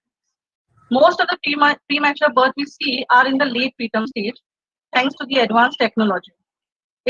Prematurity is further also divided based on the weight of the baby. If it is less than 2,500 grams, it is low birth weight. If it is less than 1,500 grams, but more than 1,000 grams, it is very low birth weight. And if it is less than 1,000 grams, extremely low birth weight. The slides are moving. Yes, ma'am. Yes, ma'am. Okay. So we all know that breast milk is the best milk. Let's see why. The mother's own milk at the breast or expressed is the optimal milk for preterm infants. The overwhelming evidence of importance of breastfeeding and human milk for health and well-being of preterm infant is indisputable. Yet, establishing breastfeeding for the preterm infant can be a challenge. We'll see it further slides how it is. Globally, infants who are not fed their mother's own milk have the increased morbidity and mortality rate. The preterm infants who are fed human milk occur immune system enhancement, gastrointestinal maturation, and nutrient availability. Pasteurized donor human milk is the gold standard only if the mother's own milk is not available or is insufficient. Human milk substitute, that is the preterm formula, is an option. Again, only and only if both of the above options are unavailable and should be made available from right source on prescription of the feeding physician. The only criteria for initiation of breastfeeding in preterm infants should be infant stability. It should be independent of the gestational age, postnatal age, or weight of the baby. Now, there are certain initiatives to support breastfeeding. As we have baby-friendly hospital initiative, based on similar guidelines, there is this Neo Baby-Friendly Hospital initiative, which was developed by the Nordic and the Quebec Working Group based on recommendations by WHO and UNICEF. In the Baby-Friendly Hospital initiative revised, updated, and expanded for integrated care. It includes all preterms, low birth weight infants, sick infants, and all infants who are admitted in the NIC, a neonatal intensive care unit. Now let's see how these 10 steps of Neo Baby Friendly Hospital Initiative are different from the Baby Friendly Hospital Initiative. There are few changes. So step one is almost the same. Have a written breastfeeding policy that is routinely communicated to all healthcare staff. So this is focused more on the neonatal caring staff. Step two is educate and train all staff in specific knowledge and skills necessary to implement this policy. Again, the staff will be focused more on the neonatal intensive care group. Step three, inform hospitalized pregnant women at risk for preterm delivery or birth of a sick infant about the benefits of breastfeeding and management of lactation and breastfeeding. Here, the pregnant mother बच्चे के brain के development के लिए काफी अच्छा होता है. I can hear some sound. देते रहना है. Can you mute? मेरे से पूछेंगे कि प्रोटीन्स Hello. मिलेंगे किस चीज के अंदर. Vani ma'am, your microphone is on. Meat है, अंडा है, चिकन है, फिश है. In the technical department, proteins होते हैं, please mute it. अच्छी मात्रा में होते हैं. लेकिन वेजिटेरियन लोगों के लिए. Hello, Dr. Vani ma'am. Yeah, it's muted. So step three is basically for those mothers who have been hospitalized for risk of preterm delivery. This should be taken as an advantage, and here re-emphasis of importance and benefits of breastfeeding should be emphasized recurrently, frequently towards the mother and the family.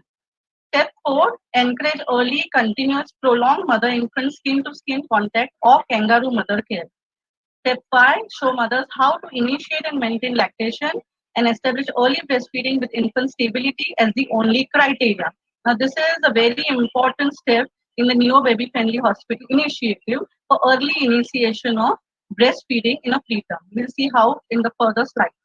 Step 6 is give newborn infants no food or drink other than breast milk unless medically indicated.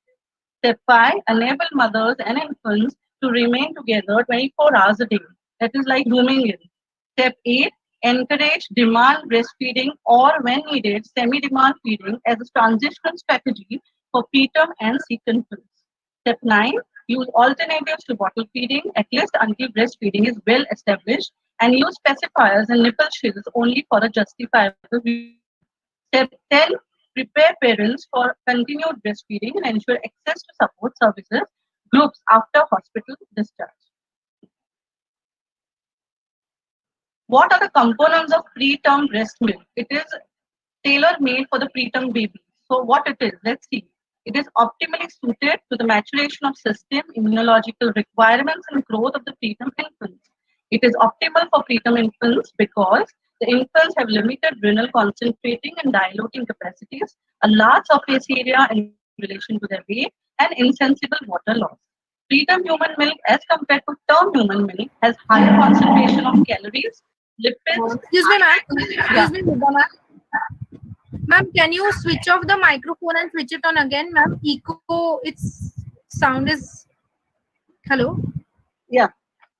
Just 2 minutes. Yes, I ma'am. think Yes, ma'am. it is not because of that. It is the now you won't hear. Is it? Okay. Now it's okay, ma'am. Now it's Yeah. okay. No, my phone was also on. So sorry for that. Okay.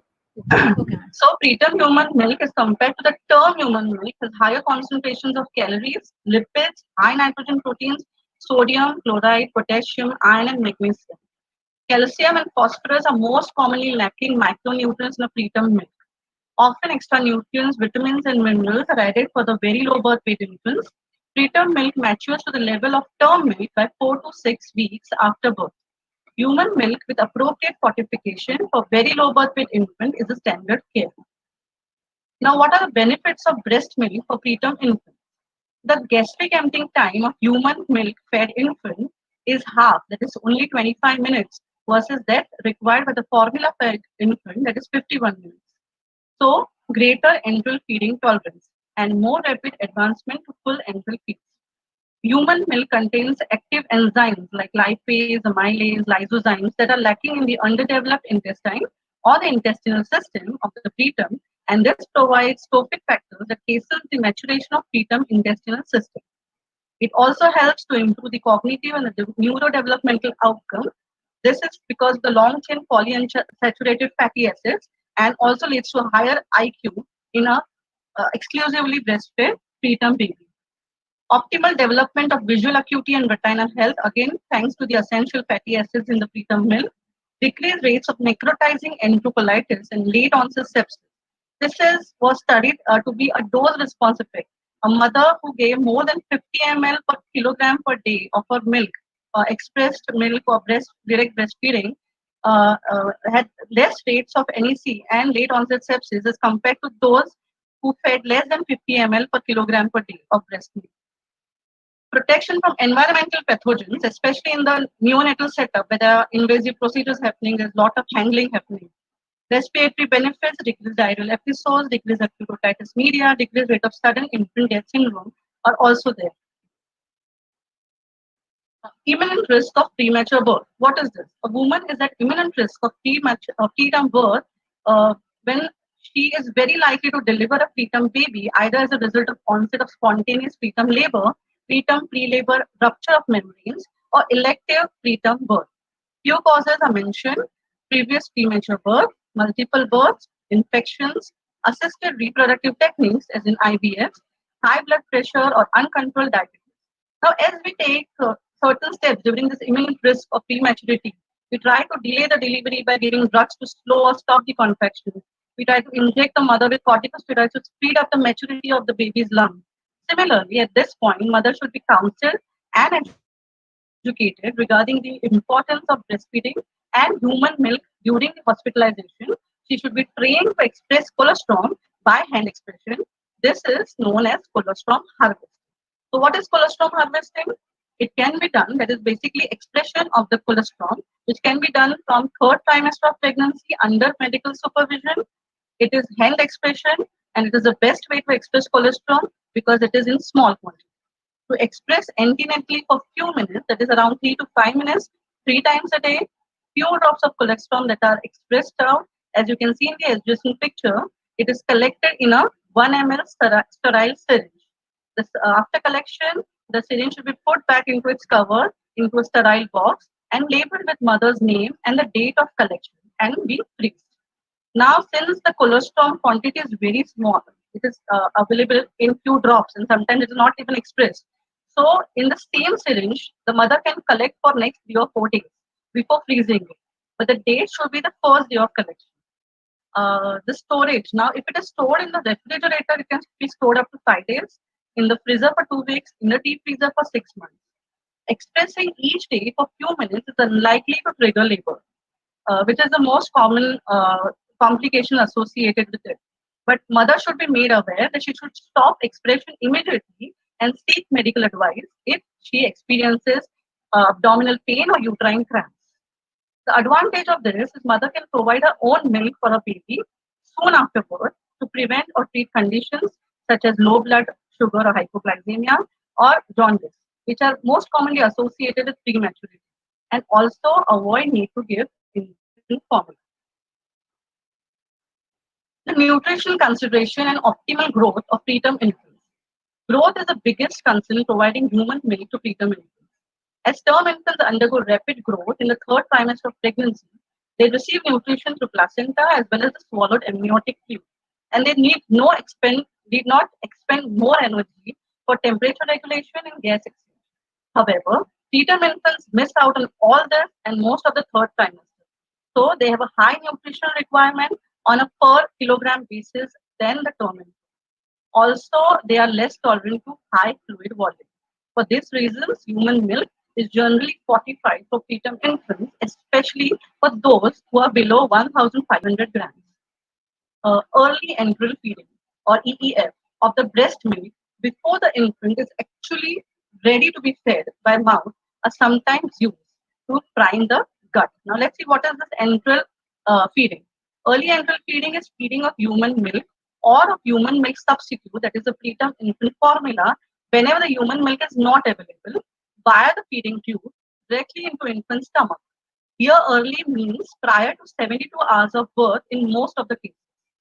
This is also called as fecal, trophic, or gastrointestinal priming feeds. The rate of infusion should be 0.5 to 1 ml bolus via nasogastric tube every 3 or 6 hours. This facilitates protective gut flora, improved bowel emptying of meconium, decreased mortality and morbidity due to necrotizing enterocolitis, which is thought to be because of overload of microbial colonization. More facture motor patterns are seen in the gut with this small feed. Now, with the infusion pump is used to feed the baby with the feeding tube, the syringe should be tilted slightly upwards, 25 to 45 degrees angle. This will help the lipids to rise up and they are infused first. So, just in picture, you can see how the mother is pumping her breast milk through the pump, and same is used to feed the baby through the feeding tube. Now, there are guidelines for progression of preterm infant feeding. Many guidelines exist throughout the world, but we should practice depend upon the level and availability of the technology within the country and within each individual ward or unit. So many wards or units implement kangaroo mother care, also known as skin to skin contact. This is also included in step 4 of the new baby friendly hospital initiative. We have already seen that. This is for initiating and maintaining breastfeeding in preterm infants. Now, baby or preterm infants for normal growth and development need to maintain a body temperature within normal range, blood sugar above 40 milligram per dl, respiratory rate within normal range and stable, adequate nutrition unique to each infant, less pain, less crying, and better sleep and growth. So most of the above physiological stability is achieved by early, continuous, prolonged kangaroo mother care. Besides about the importance it provides, it also gives improved bonding, colonization of infant with maternal flora, and increased success in breastfeeding. So prolonged or long-term breastfeeding is also improved. Let's see what is human milk fortification. Human milk fortifier, they are provide powders are made from bovine milk. This is to supplement key nutrients, particularly emphasis on protein, calcium, phosphorus, and vitamin D, supposed to be in less quantity in the premature milk. Fortification usually begin after full feeding is established and should be discontinued before discharge from the hospital. And it leads to improved overall growth of preterm infants, especially when used below very low birth weight preterm infants who weigh less than 1,500 grams. Now, there are certain issues which are associated with fortification, like slower gastric emptying leading to feeding intolerance, may increase risk of infection because it is handling. Neutralizing effect of some anti-infective properties of human milk may occur, like that of lactoferrin. Incomplete absorption of additives like the medium chain triglyceride oils, which is again used for fortification. Increased osmolarity increases the morbidity for the gastrointestinal disease. Some nutrient loss may occur to enteral feeding tubes. Use of powder fortifiers is controversial, as is the use of powdered preterm formulas. They are supposed to be not sterile, and there has been evidence where there has been bacterial contamination especially with the bacteria Chronobacter or Enterobacter sakazaki. So what can be done? That is an all human diet and lacto injury. Let's see what it is. So liquid fortifiers, they are often used in 1:1 ratio with human milk, resulting in reduction of human milk intake. May be used when volume of available human milk is inadequate. Bovine liquid milk fortifiers. So we have two types of liquid fortifiers. One is derived from the bovine and the other human. Human milk, liquid milk fortifiers are formulated by concentrating pasteurized donor human milk and then adding vitamins and minerals to it, has created the possibility of providing an all human diet to preterm infants. So this is one of the steps or step 6 of the Neo Baby Friendly Hospital initiative. Various caloric densities of these fortifiers allow for individual adjustment based on growth and the blood urea nitrogen levels of the preterm. Next is lacto-engineering. So what is this? It's a concept that has emerged where human milk components can be used to produce formulations, fortifiers, and additives to meet the nutrition needs of very low birth weight preterm infants. Using the hind milk portion of the expressed milk as a concentrated source of lipids provides high calorie, low volume, low osmolarity, readily absorbable supplements. Hind milk provides a concentrated source of lipids and calories. As we all know, it is rich in calories and it is to satisfy the hunger of the baby and can be used to increase the caloric intake if mother's milk production is in excess of infant's requirement. Pasteurized donor human milk for all preterm infants whose mothers are unable to provide an adequate supply of their own milk. We have just heard in the previous presentation about the human milk donation and donor banks. So this is the preferred second option even for the preterm babies because there are some properties of fresh human milk like the immunoglobulins, growth and developmental hormones, enzymes, anti-inflammatory factors. It is sterile, it improves feeding tolerance, and it reduces the rate of necrotizing enterocolitis, which is thought to be most fulminant of the conditions. When clinicians address the importance of feeding donor human milk, they convey the families the value of breastfeeding too. So there are certain issues of breastfeeding related to the premature baby. So preterm infants have certain characteristics. This is related to the immaturity of their neurobehavioral immaturity. So what's that? They spend most of the time in diffuse, drowsy state with frequent shifts between sleep and alertness. The signs of waking are subtle. Limited ability to handle visual stimuli. So one should avoid direct light getting into the infant's eye. Voices, activities, stroking, tickling of skin can cause stress to these babies. So gentle, still touch and a soft voice are appropriate for them. Habituation, that is the capacity to shut down all the common environmental stimuli, develops only by term age.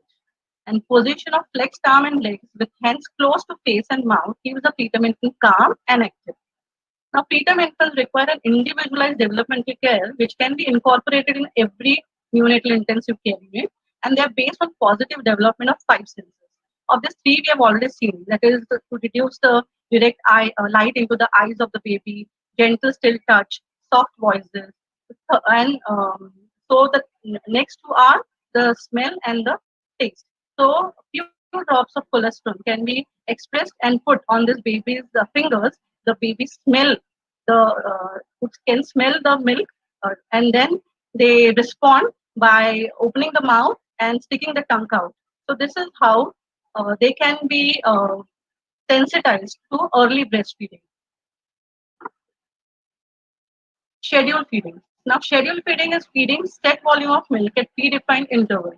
Preterm babies do not demand to be fed. Thus, nursing should be done on schedule and on demand, at least during the initial phase. Infants who weigh less than 2,000 grams or who are lesser than 37 weeks of gestation need short interval between feedings in order to receive enough nutrients and to allow for adequate thermoregulation, growth, and development. Feeding intervals must be approximately 1.5 hours during the day and 2 hours in the night. Controlling frequency of feeding is important to decrease the energy loss while feeding, provide the needed nutrients in sufficient quantity, create a routine for mother and baby, thus strengthening their bond, and give mother a clear time with baby for adequate rest. Timings of introduction to breastfeeding. The only criteria for introduction of breastfeeding is clinical stability, as we saw in step 5 of the Neo Baby Friendly Hospital initiative. And what is clinical stability? Absence of severe apnea, bradycardia, and desaturation. Now, what strategies to be used? No test required to assess readiness. No training for nutritive sucking at breast are supported, and no evidence to inform clinical practice. No restrictions need to be applied with regards to breastfeeding frequency or duration of breastfeeding session. Offer parents opportunity to be observed while they are breastfeeding the baby and guide regarding handling infant and breastfeeding position just to boost their morality. Support and identify high risk issues with milk production or breastfeeding difficulties. Transition from scheduled to unregulated feeds when infant shows signs of milk intake by audible swallowing. There is no need to have fixed volume per feed or fixed interval for supplementation during the unregulated feeds. Supplementation feed, that is the amount of feed which is required above, over and above the breastfeeding, is based on the infant's daily intake at the breast. Now, how do you measure that? So this is assessed by test weighing. What is test weighing? The infant is weighed just before and just after the breastfeeding session.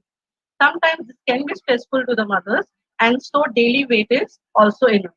I forgot to mention here. So when the weights are done just before and after the breastfeeding session, the difference which we get is the ml is the amount of milk the baby has ingested in ml.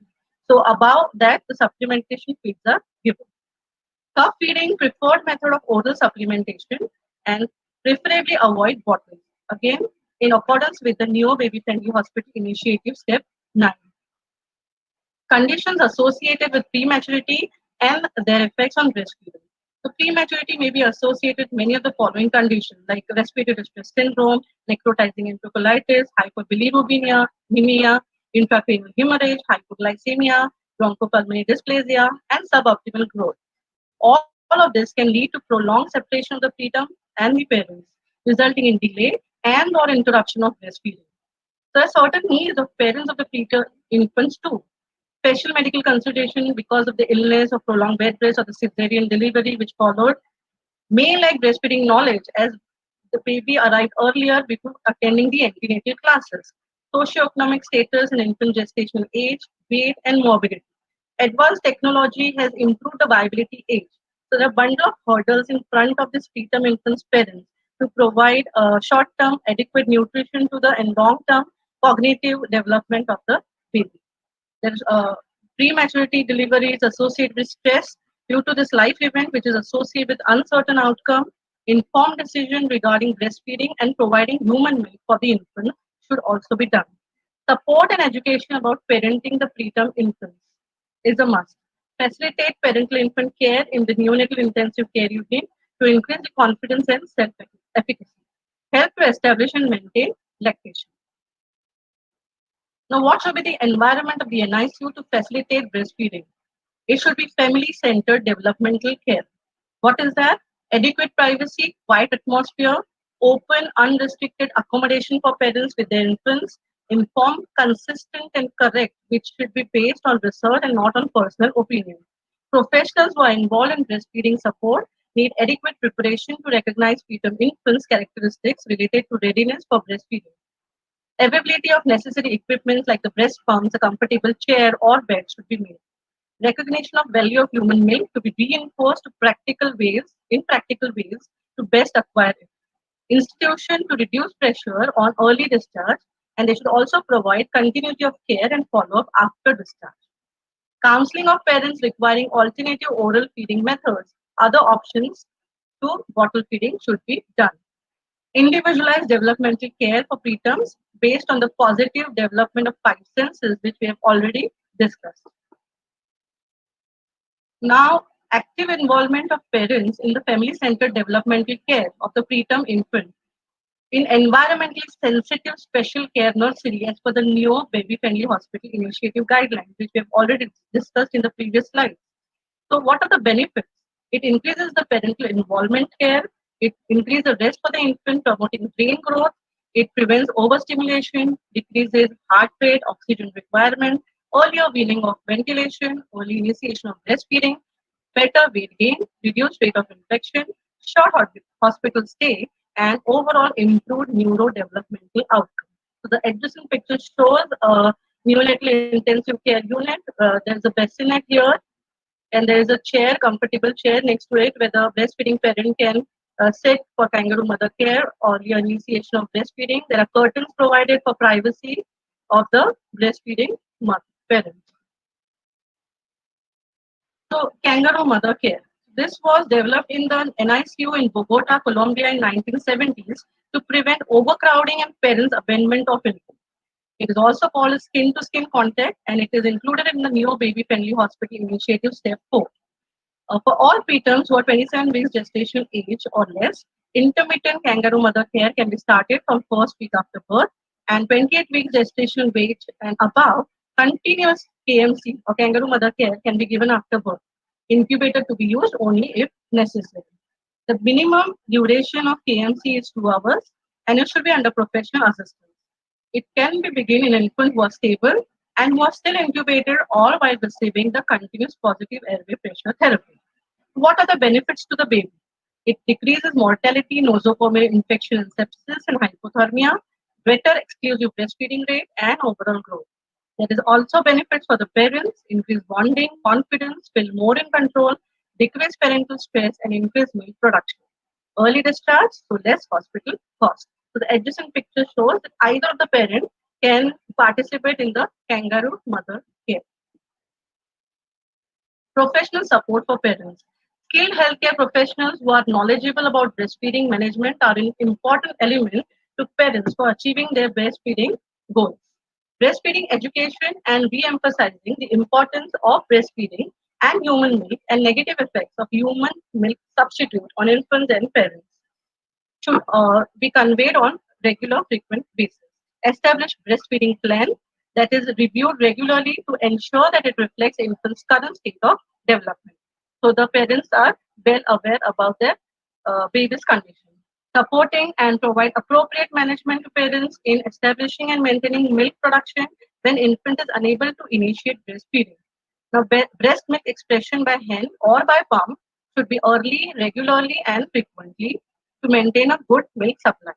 Encourage initiation of breastfeeding on demand as soon as possible after delivery and being observant of problems with milk production. Very, very important because the parents are under tremendous stress. So, this and depression can lead to decrease in the milk production.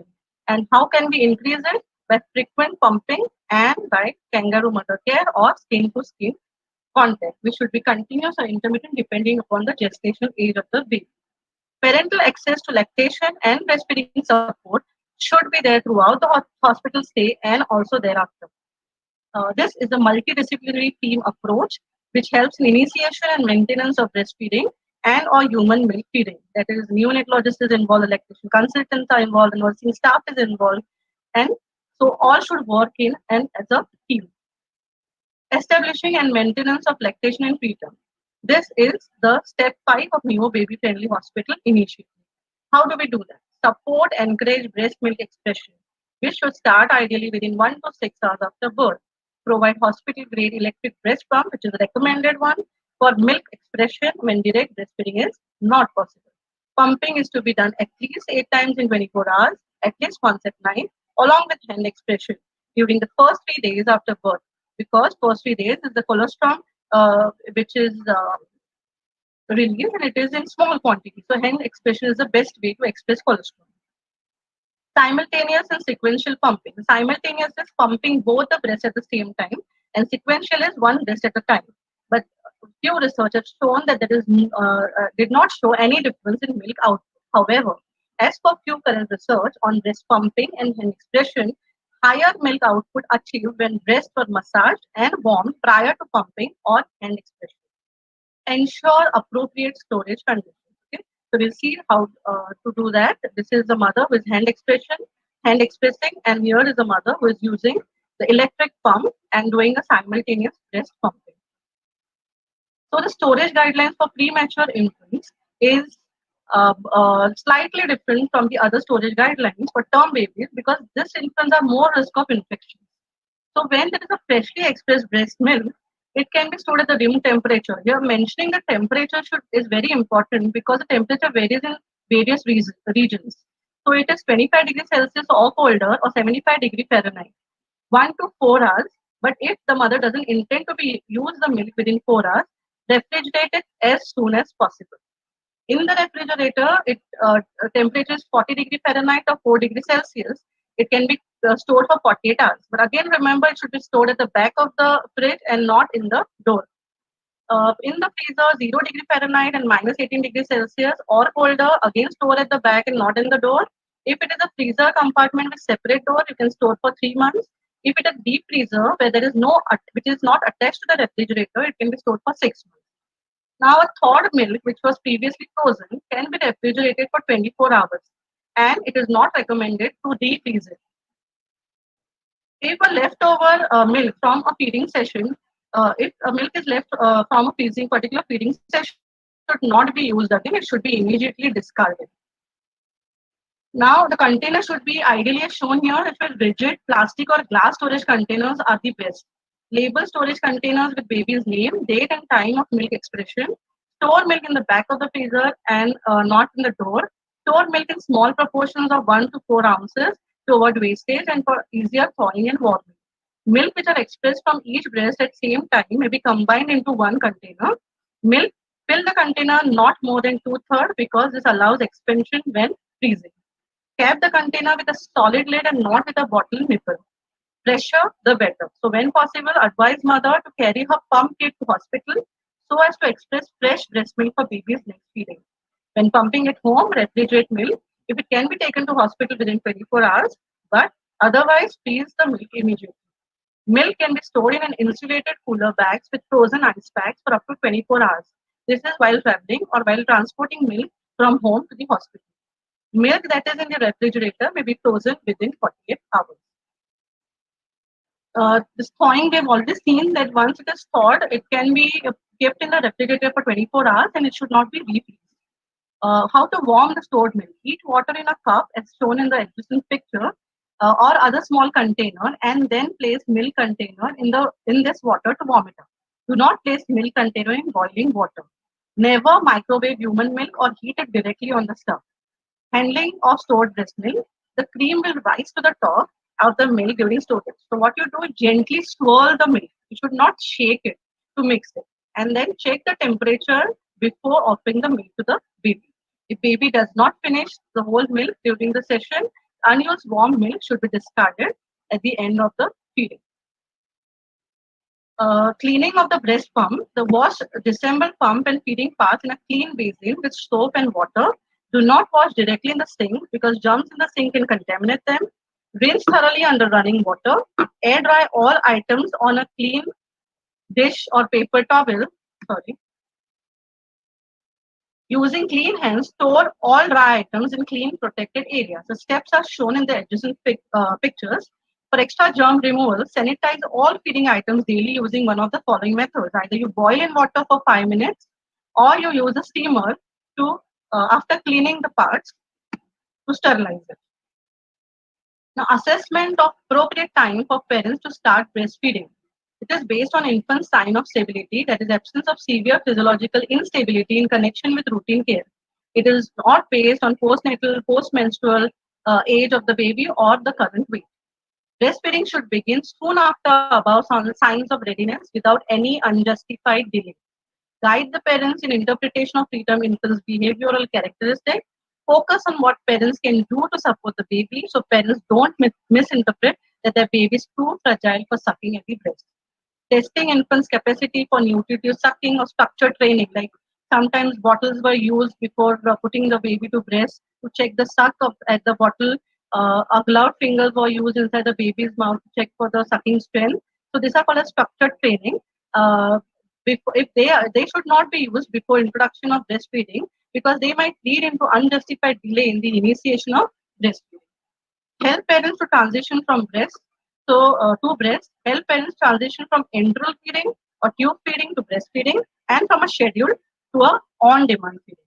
Complementary feedings, that is above and over and above the breastfeeding amount, it should be based on the infant's weight gain, which we have already discussed, which can be done by test weighing or daily weight.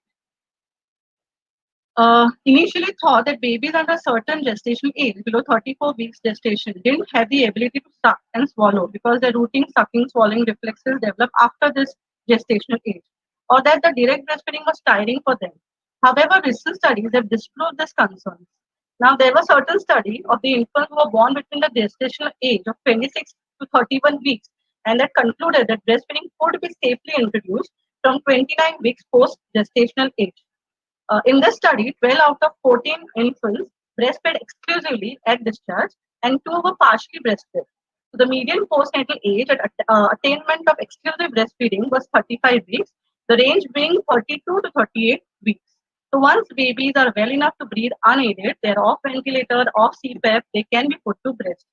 Smaller and younger babies will still need to have some of their milk to be given by the nasogastric tube, as seen in the adjacent picture. But this also gives mother and baby time to learn breastfeeding without the feeling of pressure. Premature babies often find it easier to feed in a laid-back breastfeeding position, also called as a biological nursing position, as again shown in this adjacent picture. Baby supported in a reclined position with tummy down over the mother's chest. Gravity aids baby to stick over mother's chest and prevent them from slipping off.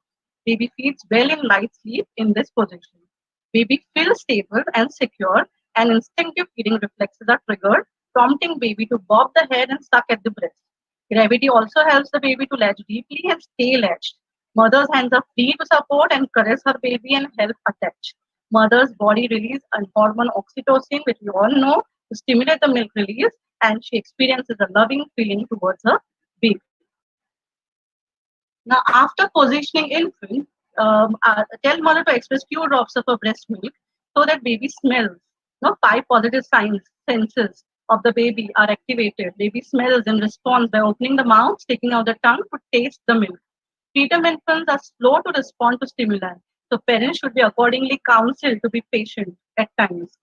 So, how is the breast milk transferred? Is the mother transferring or is the baby taking it out? So, let's see. Baby sucks at the breast, stimulates the release of oxytocin, and hence the milk is released. But mother's breast releases milk to the baby. So, she is responsible for milk transfer. If milk flow is slow, even though baby is sucking at breast, infant does not get adequate milk. And to this, small preterms respond by falling asleep at breast, and large preterms may pull back or fuss at the breast. So it is important to teach mothers during their NICU stay the correct technique of good latch. As we can see in the adjacent pictures, a good attachment and a poor attachment. We all know good latch is a wide open mouth, maximum part of the areola and the baby's mouth. Chin is close to the breast, nose is away from the breast, and the upper lip is outflanked. As against the poor attachment where baby is just attached to the nipple. So baby suck well at breast with a good latch and stimulate milk let down. Milk flows from breast to baby. Thus good latch helps baby get more milk. As important to teach mother breast compression technique also. This is to increase the transfer of milk from mother to baby. It works very well most of the times and helps mother transfer more milk to the infant. Infant also responds to increased milk flow by awakening and they start sucking again at the breast. So this is the how the breast expression is done, where it, constant pressure at the breast. Once the baby starts sucking and stops sucking, the mother can release and reapply the pressure to stimulate the sucking of the baby. Now, there are various other breastfeeding positions which can be useful in a late preterm. The parent should be held to position the baby at the breast to prevent excessive flexion of baby's neck and trunk to prevent apnea and bradycardia, which could be due to airway obstruction. So this is the cross cradle hold, which works very well. There is this football hold where the baby is held at the sides. Here, care should be taken that the weight of the breast does not is not on the infant's chest. And the lowermost picture is that of a dancer's hold, where the mother supports her breast and the baby's chin for jaw stability. This can be used in preterms with a decreased muscle tone. Now, preterms are more sleepier, so awakening every 2 to 3 hours for feeding is required and should be told to the parents. Close, close daily monitoring of urine stool pattern is important to know about the intake. Breast milk expression to be continued until a preterm is effectively breastfeeding every 2 to 3 hourly and achieving appropriate weight gain. Now, last but not the least, most important is the discharge plan. The parents provided with detailed plan to care for the preterm infant after discharge. Watch for signs of adequate milk intake by the infant. This can be done by using weight checks, either test weights if necessary. Also keep count of urine and stool output. Expected feeding pattern should be at least 8 feeds in 24 hours and only one prolonged sleep period of 2 to 5 hours, and look for feeding cues that indicates the readiness to breastfeed. Milk expression continues till infant is fully established at breast with adequate weight gain and no need for supplementation. Soft feeding should be the preferred alternative, which we have already discussed, which is also included in the baby-friendly hospital, neo baby-friendly hospital initiative as the alternative for oral supplement feeding. Tube feeding device at breast may be considered when baby latches well but exerts low milk transfer, lacking of sucking rhythm. Parents request to supplement at breast with lactation aid. What are lactation aid? The SNS system, which we have seen, Dr. Zinal had shown us in the presentation. Limited milk production, impaired ejection reflex. Lactation consultant should also conduct a post-discharge telephone follow-up or a physical follow-up in the hospital soon after the discharge. Parents to be given information regarding availability of support services even after discharge. And this is the last 10th step of the Neo Baby Friendly Hospital initiative. Uh, and with this, I end my presentation. So if there are any questions, thank you. Thank you, madam. Thank you for your very wonderful presentation. And as you have finished your presentation within our time limitation, Yeah, so we I are was worried very about that. thankful for that. Yeah. So now I would like to request Dr. Reshmajan to please take the questions, if any. Uh, yes, ma'am. Thank you, Vidya, ma'am, for such an comprehensive talk on feeding of premature babies. I request participants to put up questions in the chat box for Vidya, madam. Thank you. Right now, we are Thank you, getting all Reshma. compliments for you, Vidya, madam. Thank you so much. I hope I was able to convey, because we always discuss on topics of breastfeeding on the term or mature babies. So Ma'am, you are requested to stop your screen sharing. I have not done that. Okay, sorry. Yeah. So right now we are on the screen. I can't see my. Hello. Yeah. Are parents given booklet for feeding preterm babies? Is the question. So it depends upon individualized hospital care. So a few hospitals do give, but preterm babies are mostly, they spend most of the time in the neonatal intensive care unit, and the parents are with them. So and they are discharged only when full of partial breastfeeding is achieved. So rather than booklet, practical help is should be provided during the neonatal stay, neonatal intensive care unit stay. That is what I feel. But again, it is individualized approach. Okay. I Thank you, hope ma'am. that answers the question.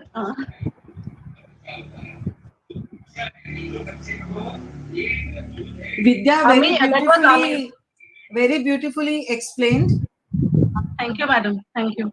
And basically, you have emphasized the importance that expression of the milk from the within the first 1 hour after birth. Yes, ma'am. Yes. And the second thing, many times the pediatrician, they don't allow to start the breastfeeding early. Till the baby is 2.5 kg and 3 kg even sometimes. True, And we ma'am. find it very difficult. When the preterm baby is born and suppose baby is 2.2 kg, they don't allow. True, But madam. my Being a experience, pediatrician, I can even understand that. 1.2 kg baby has breastfed. Yes, and there are studies which support this. Yeah. So not only the weight, even the gestation age. Yeah. The That's true. 29 weeker, which have started to breastfeed, and the mean age of exclusive breastfeeding was 35 weeks. So I think Yeah. even promoting early breastfeeding, early initiation, kangaroo mother care, we are doing, but I don't think so that there is a lot of stress and support which is given for early initiation of breastfeeding in our Indian NICUs yet. So I think we should promote in that area also. Correct. And also regarding the human milk bank, Dr. Tiwari sir is here. So more and more banks, if are available, associated or adjacent to the neonatal NICUs, I think that will be more beneficial too. Vidya, hello. Hello. Hi, Alka Is madam. there, Hi, is there madam. nice, Good, is good. nice lecture. Nice lecture. Thank you, madam. Actually, in Amravati, yeah, in Amravati, we have district hospital, women's hospital, and we have human bill bank also adjacent to that NICU. So what Okay, happens whenever the baby is admitted in NICU, the mother is given special room, a special hall is there adjacent to the neonatal care unit. So whenever okay, mother wants to breastfeed, she can express the breast and send to the NICU, or even she can donate to human bill bank as well. So what okay, happens? There is no engagement also because she is inside there only. She can breastfeed or she can donate human bill bank simultaneously. Because correct, as we have said, many times pediatricians really ask not to give breast milk. We correct. advise to express the breast milk because otherwise you will not get good supply, Yeah, maintenance of supply. to maintain the lactation. Yeah, Yeah, milk but supply. when pediatrician says no, we have to tell her to donate your milk to human milk bank, though it is colostrum, so that Okay, it can be given to next neonate. So it is a correct. practice, a regular practice in our human milk bank to donate the colostrum for 3 days because the baby is not given to mother. Sometimes Hmm. Hmm. this donated colostrum will help her baby also, even in Another next baby. another baby. So That that's is the the whole idea of colostrum harvesting, madam, which I presented. yeah. I Uh, read the slide. I yeah. saw the slide. That's why I'm So calling you. I think the promotion at the promotion level we are lacking somewhere. So I think we should work more on this. And even as you rightly said, there should be a room available for all the mothers or the parents. And as it say, family-oriented neonatal care. That is, the parents should be taken as a partner in the infant care and not as a visitors. So they Yes. should be allowed in the hospital 24/7. So that the stress associated with premature delivery is also reduced to a large extent. Yeah. And what happens there is kangaroo mother care also. Recline care is Yes, also there. So yes, that ma'am. she can comfortably sit in the kangaroo chair and she Yes, can watch her baby also kept yes. in that neonatal unit. So just occupation Uh, because of the view of that neonatal care unit. She can watch okay, her Manisha, baby. She can watch her baby inside the care unit. That room also. madam, your So voice is cracking. Alka, madam. somebody has started, I think. You can watch from that neonatal care unit. Hello, is it audible now? Okay, You can ma'am. watch. You can. Thank you You, all for being with us. So, because of yes. time restriction, I need to proceed to our next session. Okay. Okay. So, Yes, anek dhanyawad, thank Dr. you. Arijit, once again. And Bye all. আপনাকেও অনেক ধন্যবাদ এবং শুভেচ্ছা রইল। Yeah. Nice. Okay. So now I would like to request Dr. Purba Chattopadhyay to come on this platform.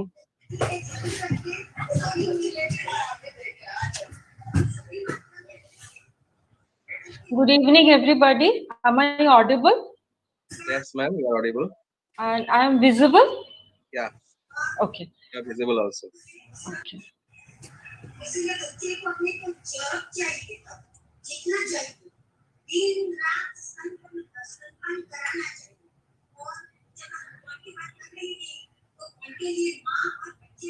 Is my screen visible?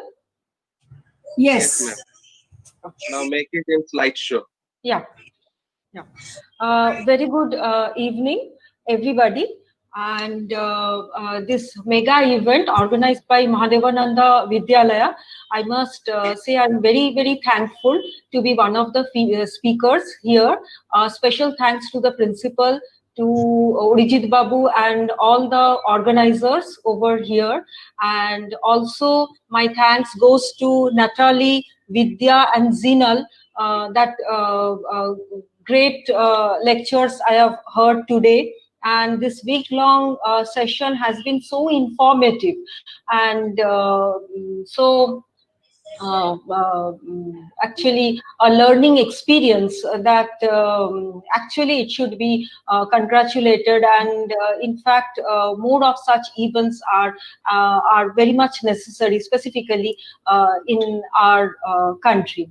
Now I would also like to offer my heartfelt thanks to Pubalidi, who has always been my inspiration, my loving head of the department.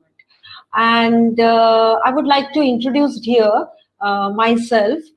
which will partly justify why I am so nervous today.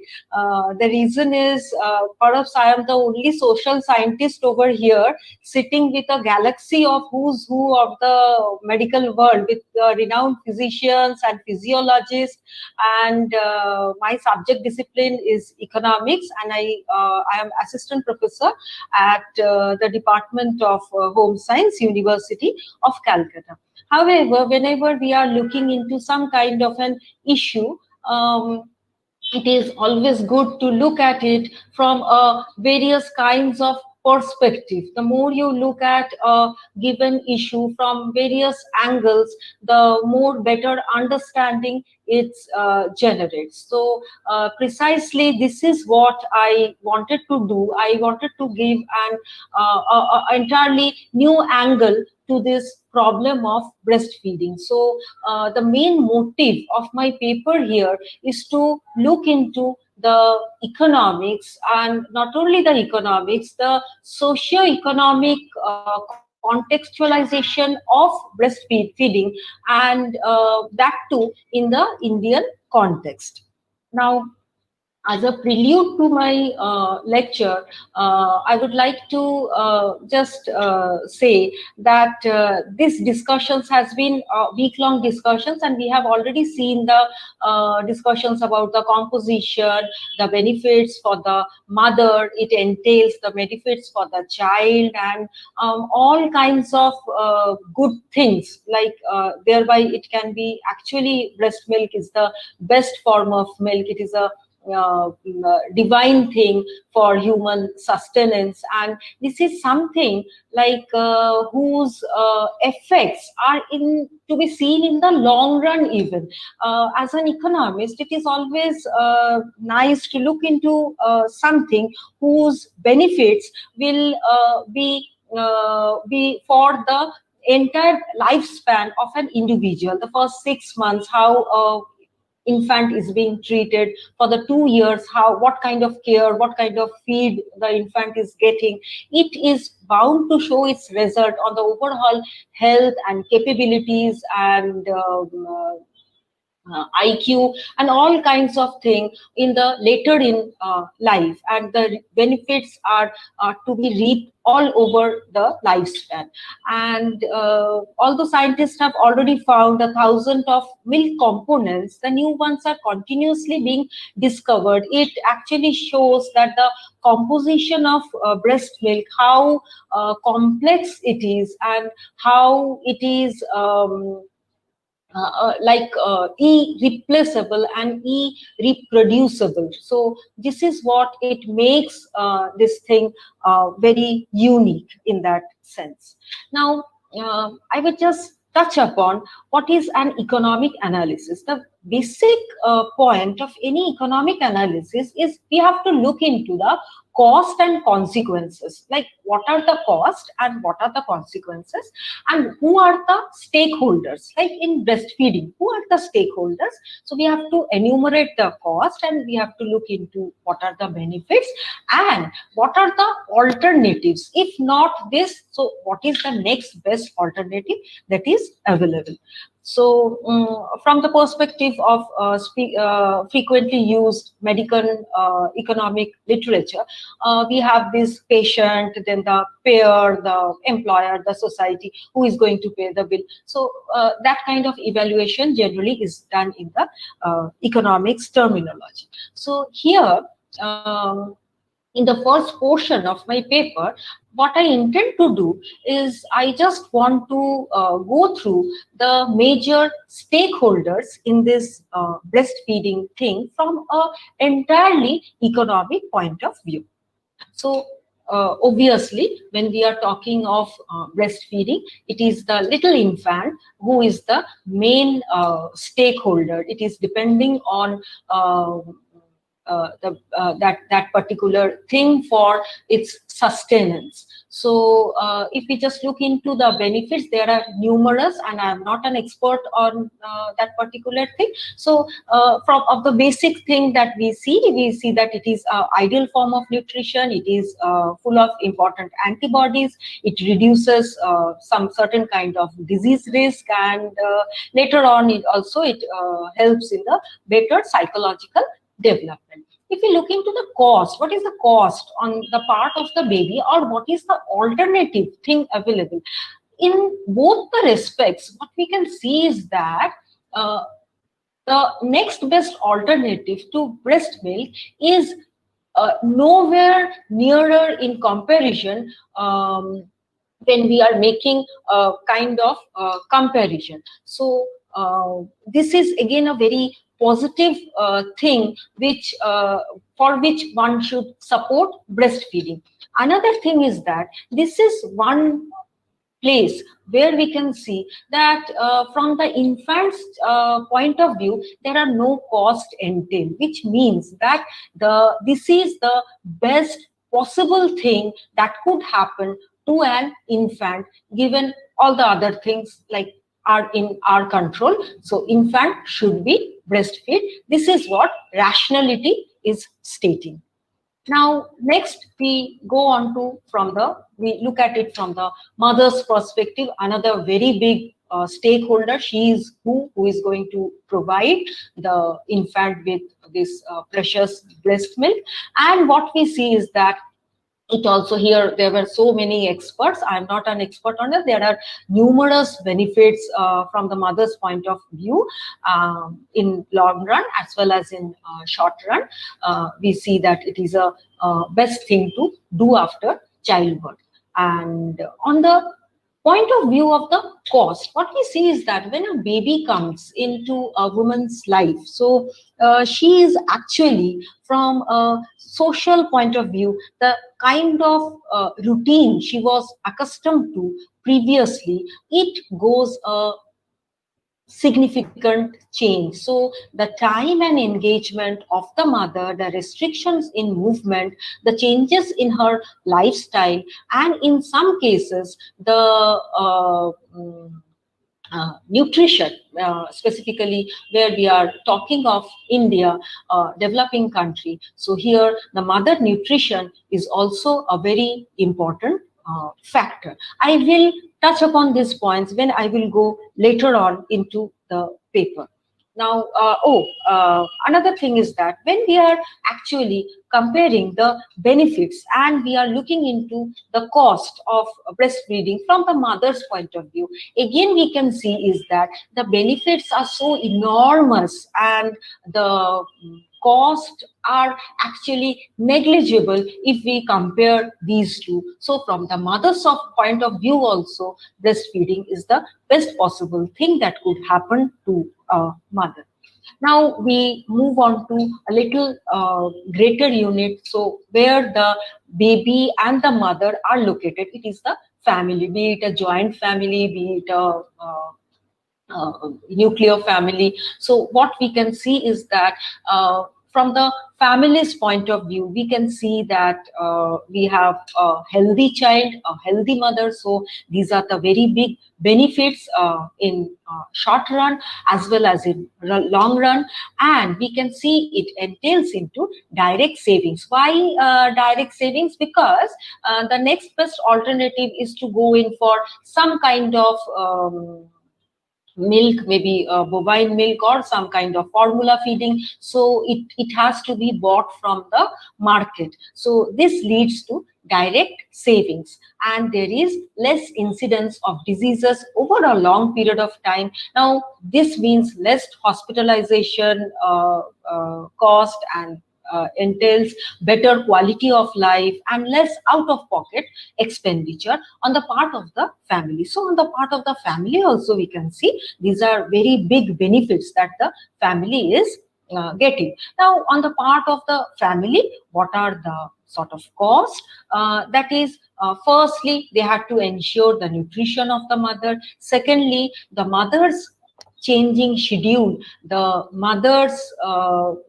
requirement, they have to adjust to the new schedule of the mother, and the very big role that the family can play is to support the mother. So from the point of view of the family also, we are finding that the benefits are quite heavier than the costs that are entailed in the breastfeeding. Next, we come on to the larger unit, that is where all the families are located. So that is the community as a whole, or the economy or socio-economic structure as a whole. So where what benefits does this entail? On the part of the community, we can see that breastfeeding ensures better health of future citizens. So this is one very big kind of benefit of this breastfeeding from the point of view of a community. Just think of it, better healthy citizens, so healthy mothers. If mothers are exclusively breastfeeding, incidence of certain disease risk are actually low. So that is also directly benefiting the mothers. There is direct and indirect savings on resources. Natalie's paper was absolutely about this savings on the resources, the gallons of water, the gallons of milk, the liters of milk that is being required to produce this infant food. So this has not to be wasted, and particularly when we are considering the Indian economy, where millions of mothers, they don't get adequate nutrition. It would be so nice to feed the mothers than to feed the baby the formula food, and ultimately there is lesser hospitalization from an entire economic point of view. This leads to a lesser disease burden. And next is, this is again a very important point, it is related to this better health of the future citizen. The first point, that is improving productivity and overall quality of life. The better citizens who are capable of working hard, who are capable of doing good mental work, will actually contribute more to the economy. And also, as more people contribute to the economy, the overall economy is actually going off in a better direction. So these are again very crucial, like priceless, valueless, such big are the benefits of breastfeeding from the community point of view. Now, what are the costs that are entailed? First is ensuring mother's nutrition. Now, in a populous country, in a country where still people are underfed, now ensuring mother's nutrition is actually a very big challenge on the part of the government. Next, there is provisioning for nursing in the community and ensuring infant care friendly workspace and encouraging mothers and providing support. Now, if we just look into the cost, it is actually much lesser and much in the short term. Whatever you have to do, it is in for 2 years or for 6 months. However, the benefits that the economy, the benefit that the community is getting, it is for the lifespan of the individual. So whatever the benefits are, they are far, far, far greater than the costs that are entailed in ensuring breastfeeding. Now, this is the part 1 of my paper. I will now go into the part 2 of my paper, where I have just looked into the data from the secondary database, like NFHS health surveys. Last 3 surveys I have conducted, I have gone through, and from these secondary database, what we try to look is, actually we try to contextualize this breastfeeding in the Indian scenario, specifically in India. What is the real picture? Because we have seen from the community and the economy point of view, from the previous family, from the mother's side, from the infant side, the benefits are huge. Does the breastfeeding rate is hovering around 100%. If not for some physical problems of the mother, it is around 90%, it is around 95%. No, the answer is a big no. If we just look into the data itself will do a lot of talking about the regional differences that India uh, portrays. Now, one thing is for certain is that India is a very big country. India is a very big and populous country. India has so many religions. India has so much of cultural diversities and so much of peculiarities, so much of caste divisions, class divisions, so such a diverse kind of economy, that's a diverse kind of society we have, so that to have a single rule, to have a single outlook will be a very difficult thing. So better is to look into what the data are saying. So if we just look the prevalence of exclusive breastfeeding among infants, like the mandatory period of 0 to 6 months, we see that it varies across the length and breadth of the country. We can see that the data reveals that it is in South Indian portion, the South India, the tail of India, where the breastfeeding rates are highest in the 0 to 6 months period. It's an average value, and it's lowest in the northeastern region. However, very interestingly, when we are looking into the prevalence of breastfeeding in the better for performing southern state, we can see when we are cutting the data, like from at 1 month of age, at 3 months of age, and like at 4 months of age, we see that there in South India itself, this rate drastically falls, and it comes down to 43.7 at 5 months of age. Now, if we just look into the comparatively worse performing northeastern region, we can see that at 5 months of rate, this falls to 54%, which is again greater than the 43.7% of the good performing South Indian states. Now, I will come back to it because I have certain other things to discuss also. Here again, we can look into the proportion of children who receive breast milk plus some other kinds of substance like water or some water-based liquid or juice or whatever. There also we can see that it also varied substantially across the length and breadth of the country. The regional determinants of exclusive breastfeeding across all the regions, the children in the second and fourth and fifth or more birth order categories in north, central and northeastern region were less likely to be exclusively breastfed. So just think of it, first child has a much higher probability of being exclusively breastfed. However, as the child is coming in the higher order of the birth, like fourth or fifth, there we see this gradually decreases, rather not gradually decreases, it drastically decreases. Now, mothers with secondary and higher level of education were less likely to exclusively breastfeed their infants compared to those with no education in southern India. Now, education is a variable. We generally say that it is a positive variable, and it is likely to exert a positive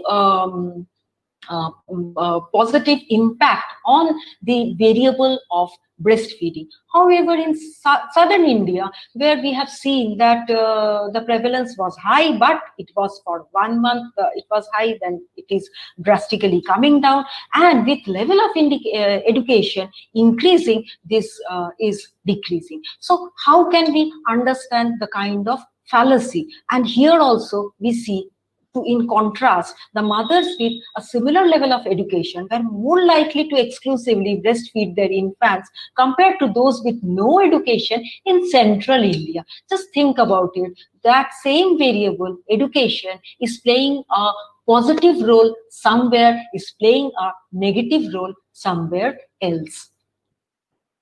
Next, we can look into the lower exclusive breastfeeding practice was observed among mothers with religious backgrounds like Christian and another religious background, and among the mothers of Muslim background in central region. So across the length of breadth of the country, across the regional disparities, across the religious divide, also we can see the changes in the pattern of breastfeeding.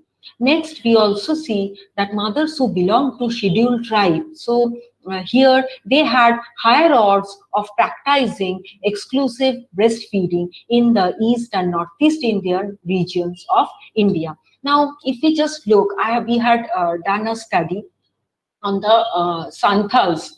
They are a tribe in West Bengal. So here we have seen that regarding these tribes, the distribution of resources in the household, that is much more egalitarian. The gender disparities are minimum in these households, but they are actually socioeconomically very badly placed. However, when we look into the variable of breastfeeding, we see naturally they are feeding the baby exclusively for the 6 months this breast milk, despite coming from a socially disadvantaged background.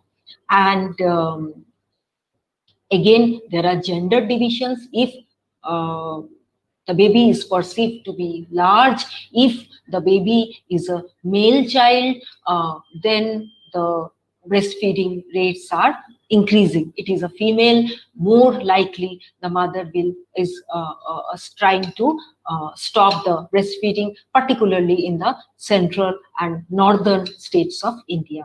In North India, infants born to mother who had 4 or more antenatal visits were more likely to be exclusively breastfed. So these antenatal visits means this institutional deliveries, this in rural India. If we just look into those mothers who are in touch with the ASHA workers, their performance in breastfeeding, in vaccination is much, much better than all the other counterparts. Next, infants whose mother resided in rural areas of Western India were less likely to be exclusively breastfed compared to their counterparts in urban India. So here we see that, however, in central India, children born to mother from rich households were less likely to be exclusively breastfed compared to mothers who come from poor households. So there is rural urban division, then there is rich poor division. Here a variable like money, it should have ideally a positive effect, like positive effect in the way that the mother should be well fed and it should be exclusively feeding the baby. However, here what the money is doing a negative thing. Here they are more because they have the purchasing power, they are depending upon the infant formula milk. Now this itself is a such a large kind of thing that I can go about stating much more facts. However, due to the paucity of time, I have just highlighted some of the peculiarities of the data that I have seen. And another interesting thing is that still we can find that 0.9 millions of under 5 deaths were reported in 2016 in India, and of those deaths, approximately 50% occurred in the neonatal period, a time where exclusive breastfeeding has been shown to significantly improve the child survival rates. So this again brings us to the point one, that if breast milk is so important, why are the rates so diverse? What are the factors that are at the play? So to understand this better, it would be nice if we just locate the entire issue and view it from a sociological or rather socio-historical context. We all know that lactation is a distinct and measurable biological process that occurs in all mammalian mothers. It is not something very exclusive that happens to the human beings. And however, with regards to human, the decision to allow this biological process to continue is dictated by specific societal mandates. Now, how is society playing a role in bondage, so to say, between the mother and the child? So, from the systemic approach point of view, I will just go through. This is the final leg of my paper, where we would like to contextualize the entire problem from firstly the micro point of view. Now, micro means the minimum constituent unit. It is the family. It is one particular familial decision, a microsystem. In the family, there are other members, and within that family, there is the mother and there is the uh, child. And it is the dynamics in the family, it is the mother's position in the family, which actually determines how free the mother is to feed her infant as is required, as is determined biologically. Now, if we look into some of the studies by the scholars in the field of human lactation, we have postulated that the role models for breastfeeding are actually declining in the society. Now, who are the role models? If you just go into rural India, still you can see that the breastfeeding comes as a very natural thing, women feeding their babies. So there is no stigma attached to the natural process of breastfeeding. If we just look into our own families, some 50 years back, some 100 years back. So it was the pattern of the family were larger. There were so many women who were lactating and they were feeding the babies. It was a natural kind of a thing, natural kind of a socialization process where a woman was accustomed to this, and they used to view to this particular problem in a very organic way, so to say, in a very biological way. So this has to be done. Another thing is that when we are just looking into the women in the 21st century, what defines success, or what defines the theory of the self, is a theory which emphasizes individual achievement, individual success, autonomy at any cost. And here we see is that some of the like Natalie was saying that some of the men were actually giving her feedback on why this formula feeding should be great, than because it is detrimental to a woman's freedom. So this again has contributed immensely and has actually created certain kind of pressure also from the perspective of the microsystem of a family. Just think of a very poor household where a mother is sustaining the family. So here there is a choice that has to be made, the micro choice to sustain the other children in the family.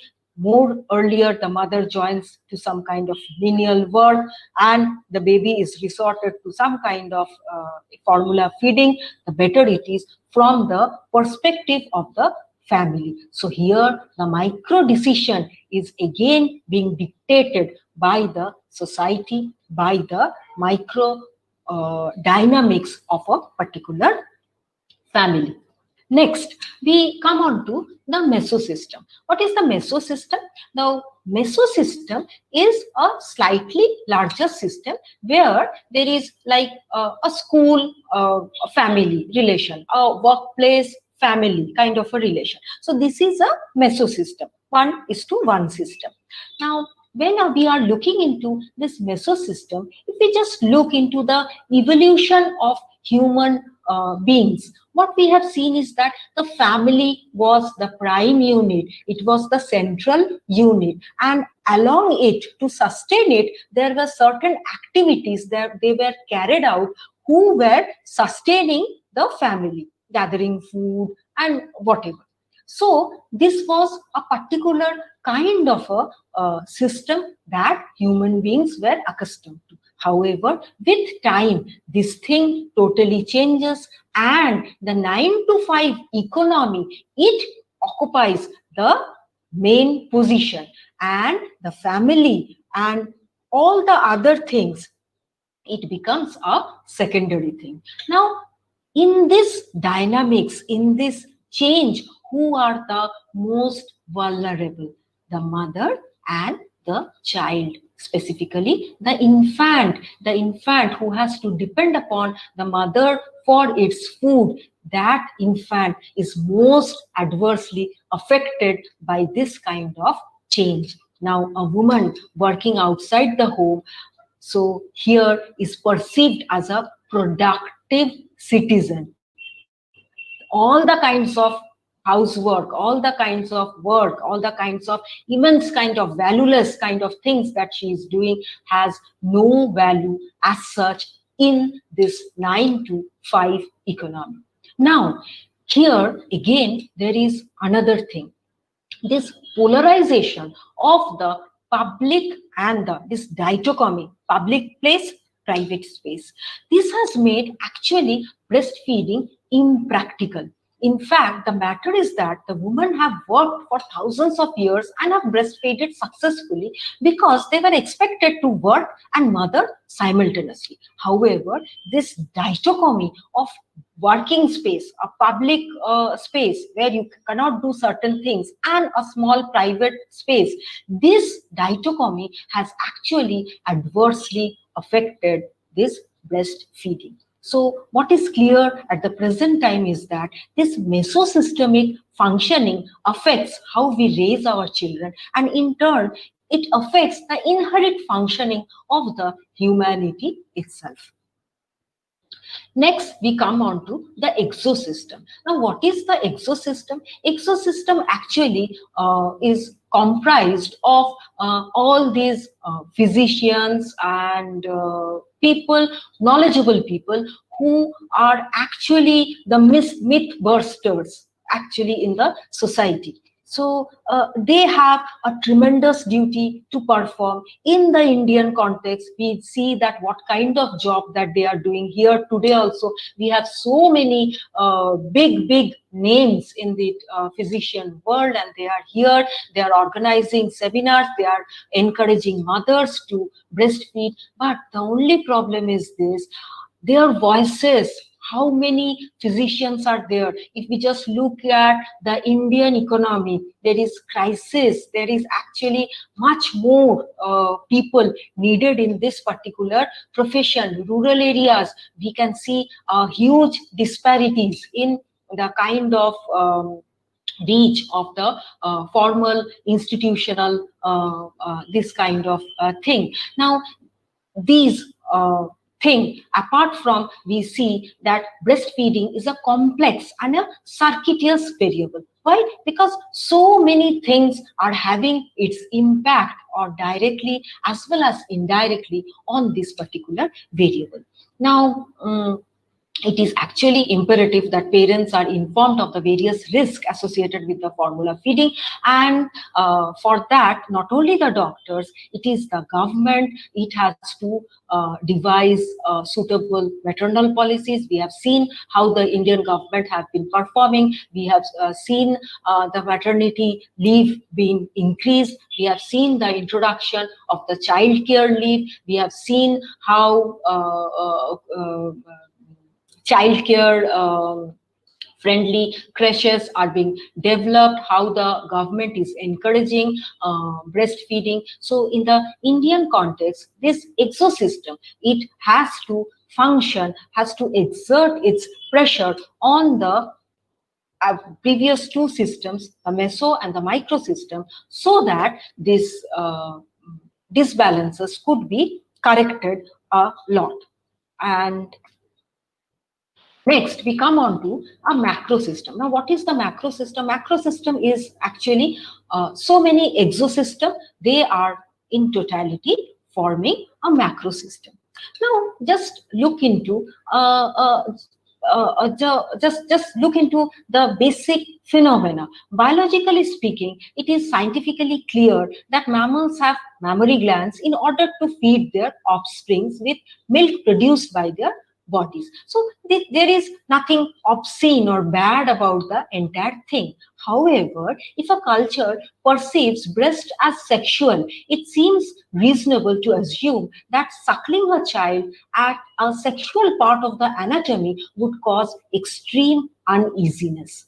Now, still, it is worth noting for the majority of the humans on the earth, breasts are viewed as life sustainers for children, not as sexually enticing entities. It is clear that the macrosystemic functioning is dictating over the proximal processes with regard to the culture of breastfeeding norms. Now, have you ever heard of that a woman feeding in public from a bottle is obscene? However, we have never seen that women have to run to the bathroom or some kind of a closet to feed the baby from a bottle. But however, when the natural biological process of feeding occurs, then these things of obscenities and something which is not socially acceptable, it props up. This is why some organizer of the breastfeeding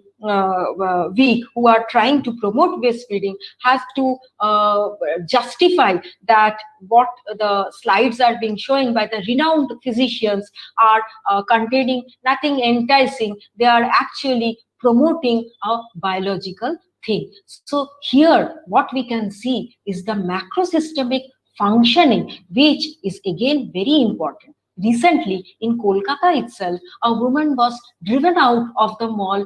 Only thing she wanted was her infant was hungry and she wanted to breastfeed. She needed a space. She was actually dragged out of the mall and she was in the streets. Later on, she is an educated woman. She was in a mall, and later on, it came out in the newspaper, and actually there were many people who had supported. In the contrary, there were also many people who had said that what was the necessity of the woman going out. So it is odd that in many cultures readily accept and encourage artificial feeding in spite of the fact that it has been scientifically documented that the use of formula increases the risk of child morbidity and mortality. So it is the macroeconomic perspective that also is so very important. Now, in the last leg of my paper, I come to the chronosystem.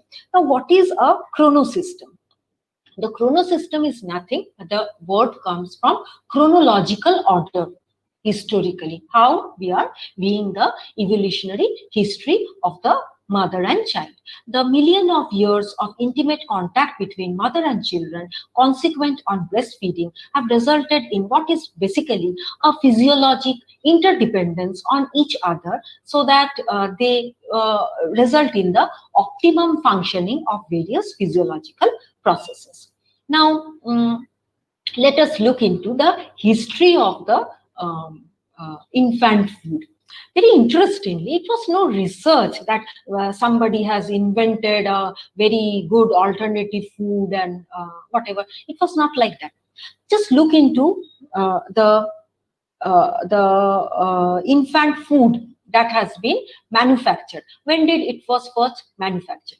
In 1920s and 30s, the farms were mechanized, and with the farm mechanization, it was seen that in the Western countries, the bovine population of the cow, buffaloes, etc., they were the milking process was also mechanized. Now, once the milking process is mechanized, what happens? The milk production, it actually grew in a geometric progression, like a jump was there in the milk production. Now, what to do with so much surplus of milk? So, various types of innovations were there, and ultimately, Many products were formed, and of this infant feeding formula was one of them. And if we just look into it, it had two short run, very big short run benefits. One was a readily available big market for the infant food that they could sell off the excess thing that they could produce, and second was that the mother who was engaged, otherwise engaged in nursing and looking after the baby, she was freed, she could be alienated from the baby and she could join the workforce. So it was a dual short run advantage of this entire thing. Another thing is that if we look into just the infant food formula market in the Indian context, do you know the baby food market? It is some 4,500 crores, and it is actually going at a booming rate. And of this 4,500 crore industry, this 2,000 crore is entirely for this infant feeding formulas. Okay, now I will go back to what we have observed in the southern states. Why are mothers who are educated are leaving their baby so early, leaving the process of breastfeeding their baby just after 1 month or 3 months, like that? The main reason is that they have to join the workforce where the specific provisioning for the mother and baby is absolutely absent. So it is the matter of sustenance where the woman is compelled to make an adverse selection. Another piece of information, that is, if we just go through the economic survey, it reveals that about 95% of our workforce they belong to the informal sector.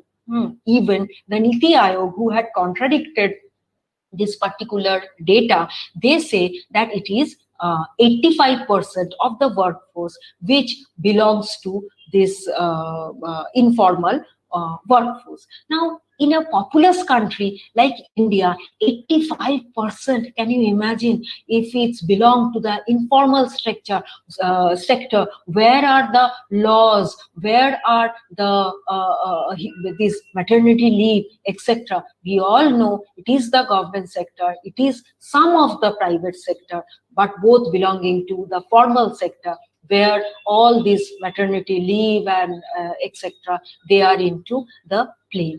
So if we just look into the chronological process, the interesting find is that the cultural custom of feeding human children with artificially produced milk has two prerequisites. Milk other than human milk must be readily available, and the use of non-human milk must be culturally acceptable. So it is not only a mother's decision whether to feed the baby, whether not to. It is not only a family's decision. It is a very complex underplay of so many variables that is actually determining that how babies are fed. Just on a lighter note, we can just think of the era of Mesozoic era. Think of the first human beings when they have arrived some approximately 100 of millions of years ago. This biological process was a biological process. Human beings were reared up, they were healthy, they traversed this long journey. So what is the need for this formula feed? The need is particularly societal. The need is for short run gains, and the need is economically determined. So we all know, I am concluding here, that improved breastfeed rates leads to overall better off in the micro sense, in the meso sense, in the macro sense. In the overall sense, there are benefits only. However, the cultural patterns, however, the societal norms are very much important in determining how a decision is taken within a family, how a mother is performing in this entire thing. Now, what can be done? what can be done, particularly in the Indian context. Here we can actually do lot of things. Whatever role play we are at, as a dad, as a mom, as somebody, as a colleague at the workplace, as a normal citizen, as a co-worker, as a employer, as family and friends, we have enormous duty, which actually Mahadevananda Vidyalaya and this galaxy of physicians present here, they have been doing relentlessly. But the task is uphill, specifically in the Indian contextuality. Now, creating supportive environment that enables women to breastfeed is our collective responsibility, and only by working together will we help the new moms and babies. Thank you all so much. Thank you, madam. Thank you so much for your elaborate and nice presentation. So now I'm requesting Dr. Rashma Jain again to take the question session. Yes, thank you, Purva ma'am. It was a very different angle to the breastfeeding. So I request the participants to post questions to Purva ma'am, if any.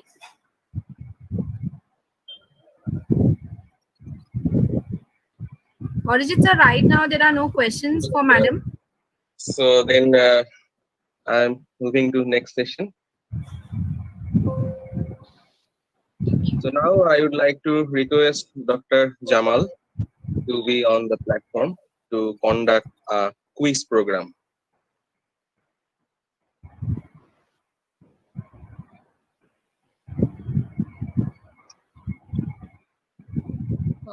Good evening, everyone. Do I have the permission to start? Yeah, ma'am. So, first and foremost, I'm so thankful to Arijit sir for giving me this opportunity to present myself in front of, the pool of genius, the pool of genius physicians, those who have been working relentlessly in the field of promotion of breastfeeding. So, to introduce, I'm Dr. Shehla Jamal. I'm Associate Professor in Obstetrics and Gynecology and presently working in RMRI Institute, Bareilly. And second thing, I'm founder and president of Society of Menstrual Disorders and Hygiene. And we have been working in women education, their nutritional needs, prevention of cancer, and everything that is centered around women health, mental health, and her dignity. So I believe promoting breastfeeding and giving the right to a woman that yes, she can breastfeed freely without any shame, without any taboo, without any myths associated. I feel this area has to be worked upon. And I'm happy to be associated with the organization. And regarding Breastfeeding Week, I would just like to say that what kind of world we are living in nowadays, what kind of changes we have introduced into our planet, that we are denying one of the most natural and the best food that can be provided to humankind, that is present in the in free form. We don't have to put any extra expenditures on them, just it is available. We just have to understand that yeah, it is there for us. So the things have really changed,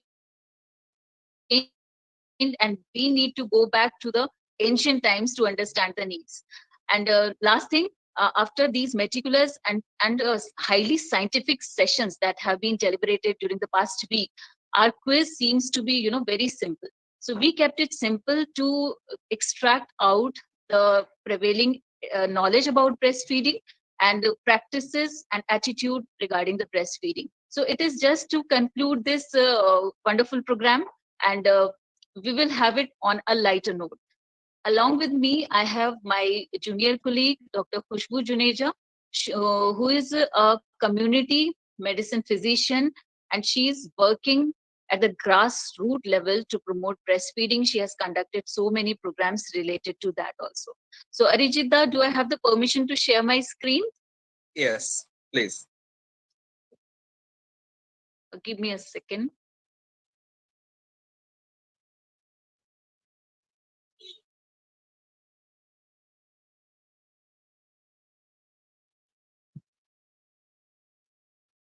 So is my screen visible? Yes, ma'am. Okay. So here we are to conclude this session. So the first question that we floated across was, the first milk produced by the mother is called meconium, amniotic fluid, colostrum, or placenta. And I would like to remind all the honorable and esteemed delegates and presenters over here that this quiz was floated for general population, including students. So anyone would like to answer here? Let the non-medical person answer this because we know the answer. Yeah, I have already displayed it, ma'am. Thank you so much. So it is colostrum, and we were so glad that we got 97.2% as the correct answer. So at least people knew that something like Yes, colostrum is there. that's a nice part of that the question. Yeah. So colostrum, which is a milk secreted in the first 2 to 3 days, it should not be discarded. And one myth that we found across was that they thought this is the collected milk over the past 9 to 10 months. So it is necessary to discard that. Otherwise, the infant will take all the collected milk and all the bad things present in that colostrum. So second question was, how many extra calories are required for a breastfeeding mother during first 6 months of lactation?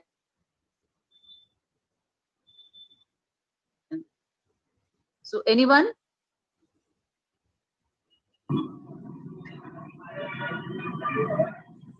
I think it is 600 or 520. One out of the two. 600 to 520. Or Okay, 520. 520. great. Yeah. So it is 600, and you very correctly remembered 520 also, ma'am, because according to the RDA for Indians, macronutrients and minerals, a pregnant woman requires just plus 350 calories. Lactating mother in first 6 months requires 600, and 6 to 12 months she requires 520 calories kilocalories extra. Going back to the survey, only 40% of the people could answer correctly. Otherwise, majority of the people felt it is 520 or 350. So it is 600 calories, kilocalories. So the third question, infants must be exclusively breastfed till about 2 months, 6 months, 9 months, or 1 year. So we all know, like we all definitely know, it is 6 months. And the survey, in majority of the, like in this survey, majority of the people answered it correctly also, 94%. And only a few proportion of the people answered it wrong. So we emphasize that breastfeeding of the infant, it has to be done frequently and on demand to establish the bond also, and it helps in maintaining good milk supply. We told them that we have to take a nutritionally adequate diet both during pregnancy as well as lactation, and avoid tobacco, alcohol, drugs during lactation, and ensure active family support for breastfeeding, and that's very important. So in normal delivery, breastfeeding should be started within. So in this particular question, the answer is 1 hour of delivery, because WHO and UNICEF recommend that it's early initiation of breastfeeding within 1 hour, exclusive breastfeeding for first 6 months of life, and introduction of nutritionally adequate and safe complementary foods for 6 months, together with continued breastfeeding for up to 2 years age or beyond. So to our surprise, even the doctors, they answered it wrong, and they told that it has to be started within half an hour of delivery. Otherwise, it is recommended that we can give it till 1 hour of delivery also. Our next question was, theme of this year 2020 breastfeeding week is empower parents and enable breastfeeding, support breastfeeding for a healthier planet, going for the gold, everyone wins, and then breastfeeding, foundation of life. So answer is support breastfeeding for a healthier planet. Only 54% of the people could answer it correctly, and majority of the wrong answers were given in the range of breastfeeding foundation of life, which was done in last year. So WBW20 has to focus on the impact of infant feeding on the environment and climatic changes, and it is imperative to protect, promote, and support breastfeeding for the health of the planet and its people. The theme is aligned with thematic area 3 in WBW SDG 2030 campaign, which highlights the links between breastfeeding and the environment or climate change. And this is very important, this is a very common myth associated with breast milk, that people say large breast means more milk and a small breast means less milk. So we floated this question also, and yes, the answer is false. Everyone said yes, it is false, like 96.2% of the people. So it was an easy question. So for next question, can I request Khushbu to please take over? Dr. Khushbu, if you are present. Yes, ma'am. Thank you, ma'am. Yeah, please carry on. Good evening, all the participants. We would continue further. And next question is breastfeeding reduces the risk of allergies in babies. So the answer, as we can see that it is coming true. Most of you are answering correctly. In our quiz also, we got that 97.2% of the participants said that it is correct. And as we all know that breastfeeding has many advantages. And next slide. Breastfeeding has many advantages for both the mother and the baby. And we can see, we have seen so many during the whole week. We are listening about the breastfeeding, that how it is helpful for mother and the baby. And next question,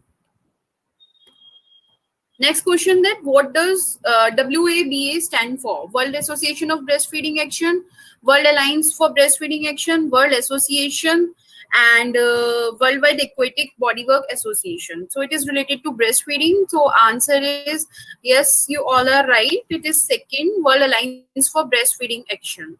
Next slide. Now, what does WABA when we conducted quiz, only half of the participants could answer it correctly. So there was some confusion. And World Alliance for Breastfeeding Action is a network of people on the global scale that promotes the breastfeeding. Okay, with the help of consumer advocates, mothers, and lactation consultants. Okay. Next question was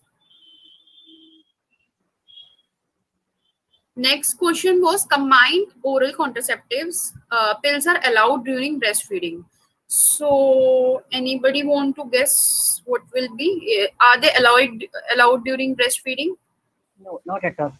Yes, not at all. They are allowed during breastfeeding because they decrease the milk content, and they are contraindicated. Progesterone only pills are advised. So answer is false. And next question. Khushbu, can I add something over here? Yeah, ma'am. Because combined oral contraceptives, they decrease the milk secretion, and they have a negative effect on the milk content, and so they are contraindicated during the breastfeeding period. So other methods of contraceptives we have to promote during the lactation period, such as the barrier contraceptives or any other not Copper T. Yeah, copper T also. They And can only progesterone. Khushbu, can I interrupt? Only progesterone. Yes, ma'am. Yes, ma'am. Sure. It does not contain because estrogen.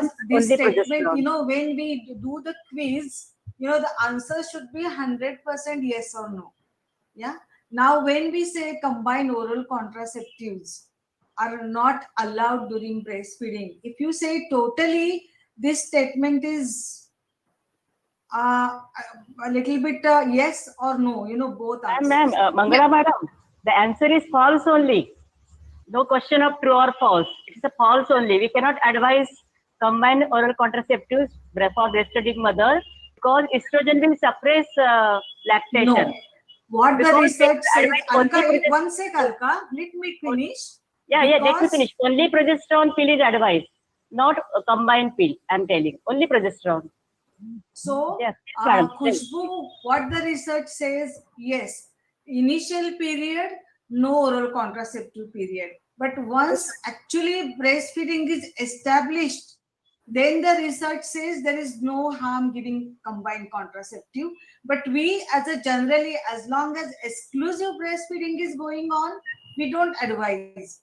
But That's after what it is. 6 months, once the complementary feeding starts, we can give the combined oral contraceptive feeding. I think she wanted to ask during exclusive breastfeeding only. I But think she so. doesn't say like that. No, Let- only she says let us only clear. during breastfeeding. There can be there are two different schools of thought, and it was nice that ma'am you take it to the discussion, and might be, but it is but understood. So sometimes MCQs are Yes, yes. like that only. Yeah, so that is why, this kind of MCQs in the future better Yeah, to yeah, yeah. avoid.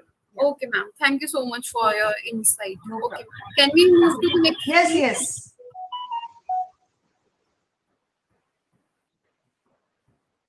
So besides protecting child against this is the last, I think, and it is simple, that what are the advantages of breastfeeding? Breast milk is easier to digest than formula milk. Breast milk does not need to be prepared.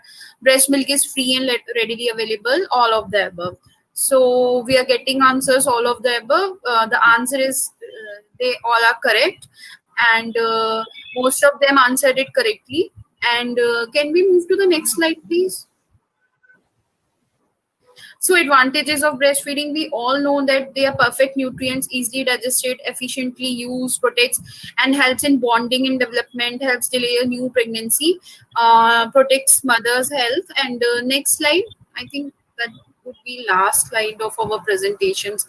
So as we know that we are being breastfeeding milk, so this slide is very important. This is from the IYCF guidelines, which says that for the baby there are numerous advantages, and for the mother also. Mother less likely to become pregnant in early months, lower risk of maternal cancers, less postpartum depression, faster maternal recovery, and weight loss postpartum.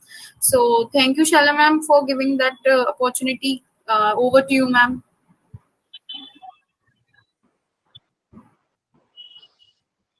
Thank you, Khushbu. Yes, ma'am.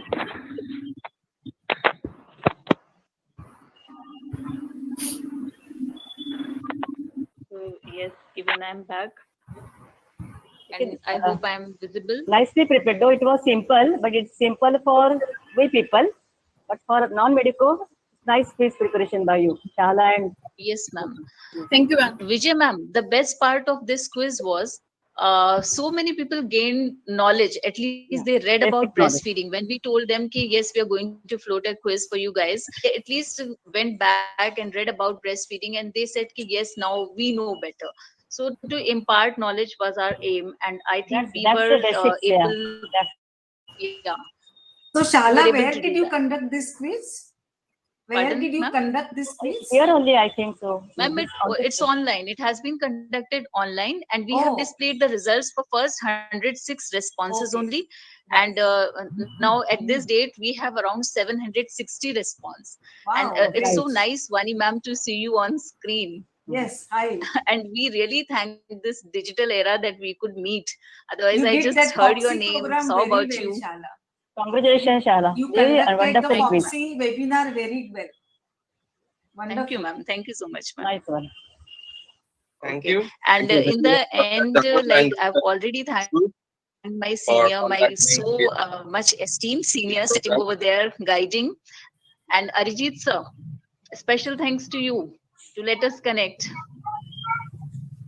It's my pleasure.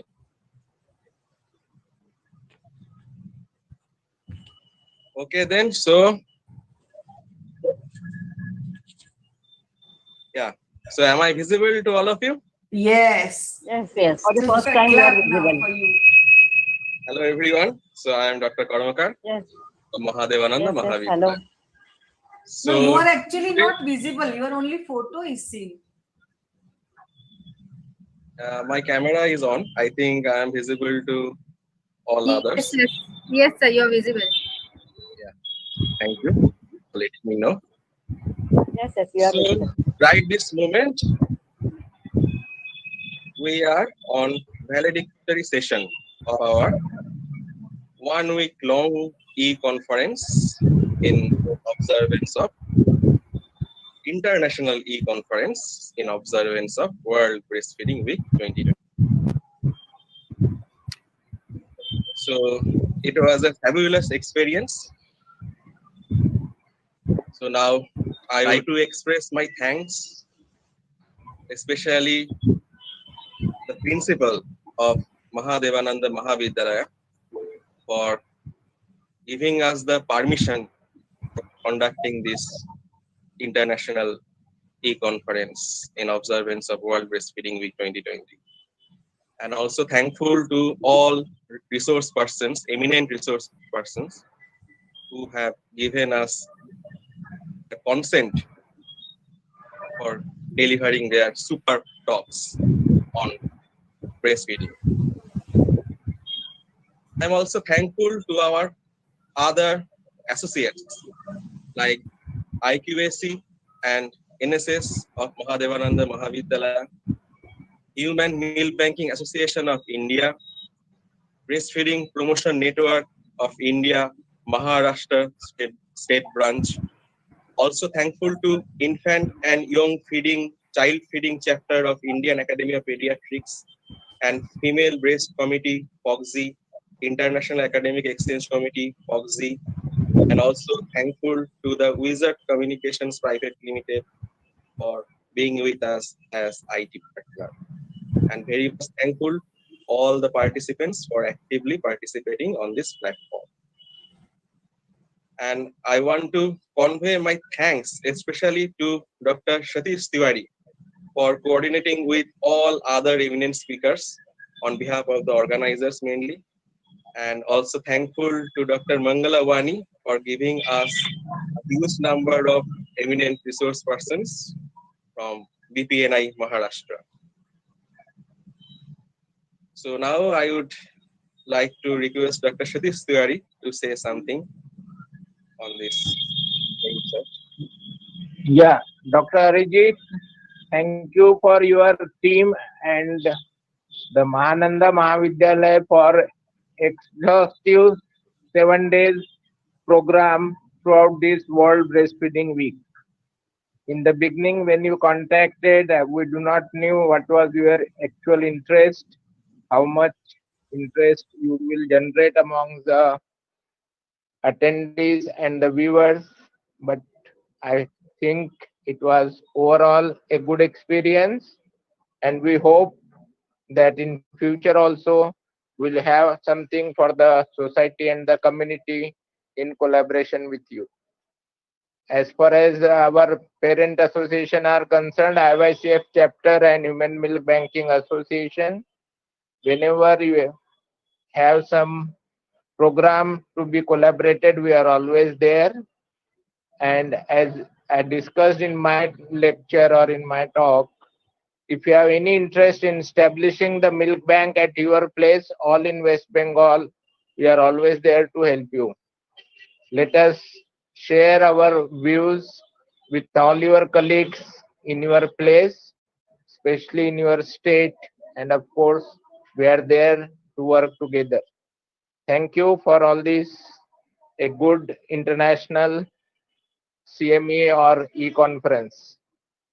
Thank you for all the opportunities. Thank you, sir. Thank you very much for being with us. So we will be connecting with you accordingly for having some helps from your end. Okay. Thank you, sir. So now I would like to ask Dr. Mangalavani to say something.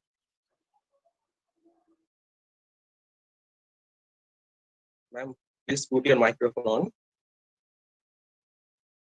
Ma'am, please put your microphone on. Yes. Yeah. So thank you, Dr. Arijit Karmakar, for collaborating with us this event. But I should congratulate you first. Being a non-medical, Basic not physiologist. non-medical, but non-obstetrics or pediatrician, nothing like that. Totally separate physiology and I'm a having basic physiologist. so much interest in this subject, and having 7 days along the topic. It's a e-conference. It's an actually very big high jump for you. But you have taken that long leap and made a venture, and it has become so successful. I think whenever we start doing the big work, for the society, for community, the help automatically comes. And that is what has happened. And I also thank you so much, Dr. Tiwari sir, just for giving us the call. And then the BPNI Maharashtra actually also came forward, and we have given you 14 speakers actually for this program. So I'm very happy. It's 7 days went well, and hopefully more and people even later on will watch this. Yes. And again in the future also we like to have association, and if you need any help, we are always there. Okay, thank you. Thank you very much for your cooperation. Dr. Arijit, Yes, sir. one question from my side. In physiology nowadays, you teach only human physiology or other animals also? Only human physiology, sir. Only human physiology. Okay. Okay, then. So now I am requesting our IT partner, the head of our IT partner, to come on the stage to say something on this program. Hey, hi Arijit. Hi, Dr. Arijit Kundu. Thank you so much for being a part of this IT partner. Such a nice initiative you have been taking. I don't want to say anything about that. Already, this forum is actually a pool of genius and the dignitaries and doctorates. And my subject is absolutely different things and all. But I am really happy and proud of this part of this initiative. And I would request to everyone that apart from your job and day-to-day work schedule, so you are putting your effort for the society and for the people. It is really encouraging for all of us. It is really encouraging for the newcomers who are coming into the different field also. That's no matter whether it is a breastfeeding or any other subject altogether. But it is really encouraging because you are the pillar of the country, because you are the sir, professors, and the doctors. They are most respectable people in our country. Hopefully, we would help again further in future. I really thankful Arijit and all of you. So I was not part of the everyday session by my team.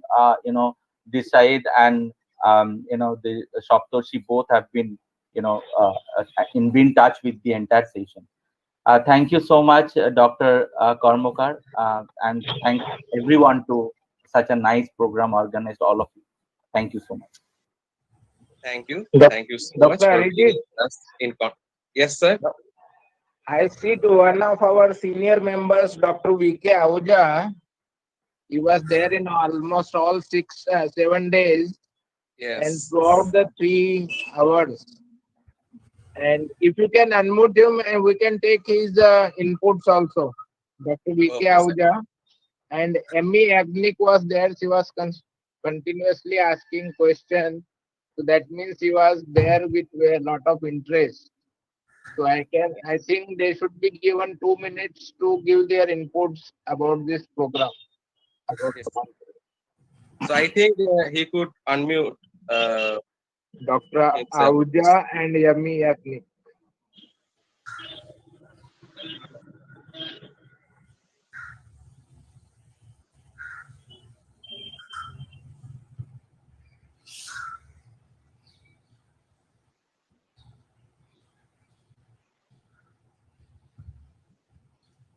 Dr. Ahuja, please unmute yourself because we could not unmute you from our end.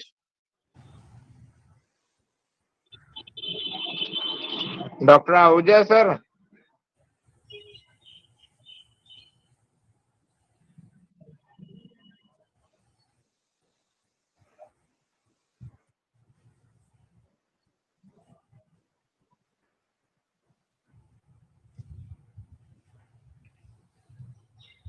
If it is not possible, we can go ahead. We can mute people, but can't Okay. unmute. and out. Okay, so you continue. If they unmute, then I will take their views.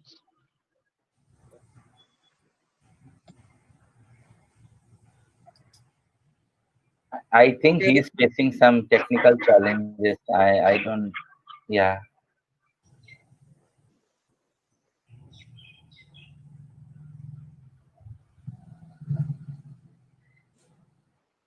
Okay, sir. Then Dr. Satish Tiwari and Dr. Mangalavani, may I close this session now? Yes. Yeah. Great. Okay. Great. Okay. Congratulations again.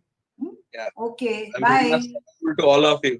Okay. Yes. Okay. Good. Good. Bye, Okay, then. everybody. Dr. All. Subit Sarkar also did a very good job. 7 days. Great. Thanks, ma'am. Thank you so much. So now I am requesting our IT partner to close the session. Yes. Okay. Thanks. And Okay. Thanks. all. Thanks, everyone. Stay safe and stay healthy, everyone.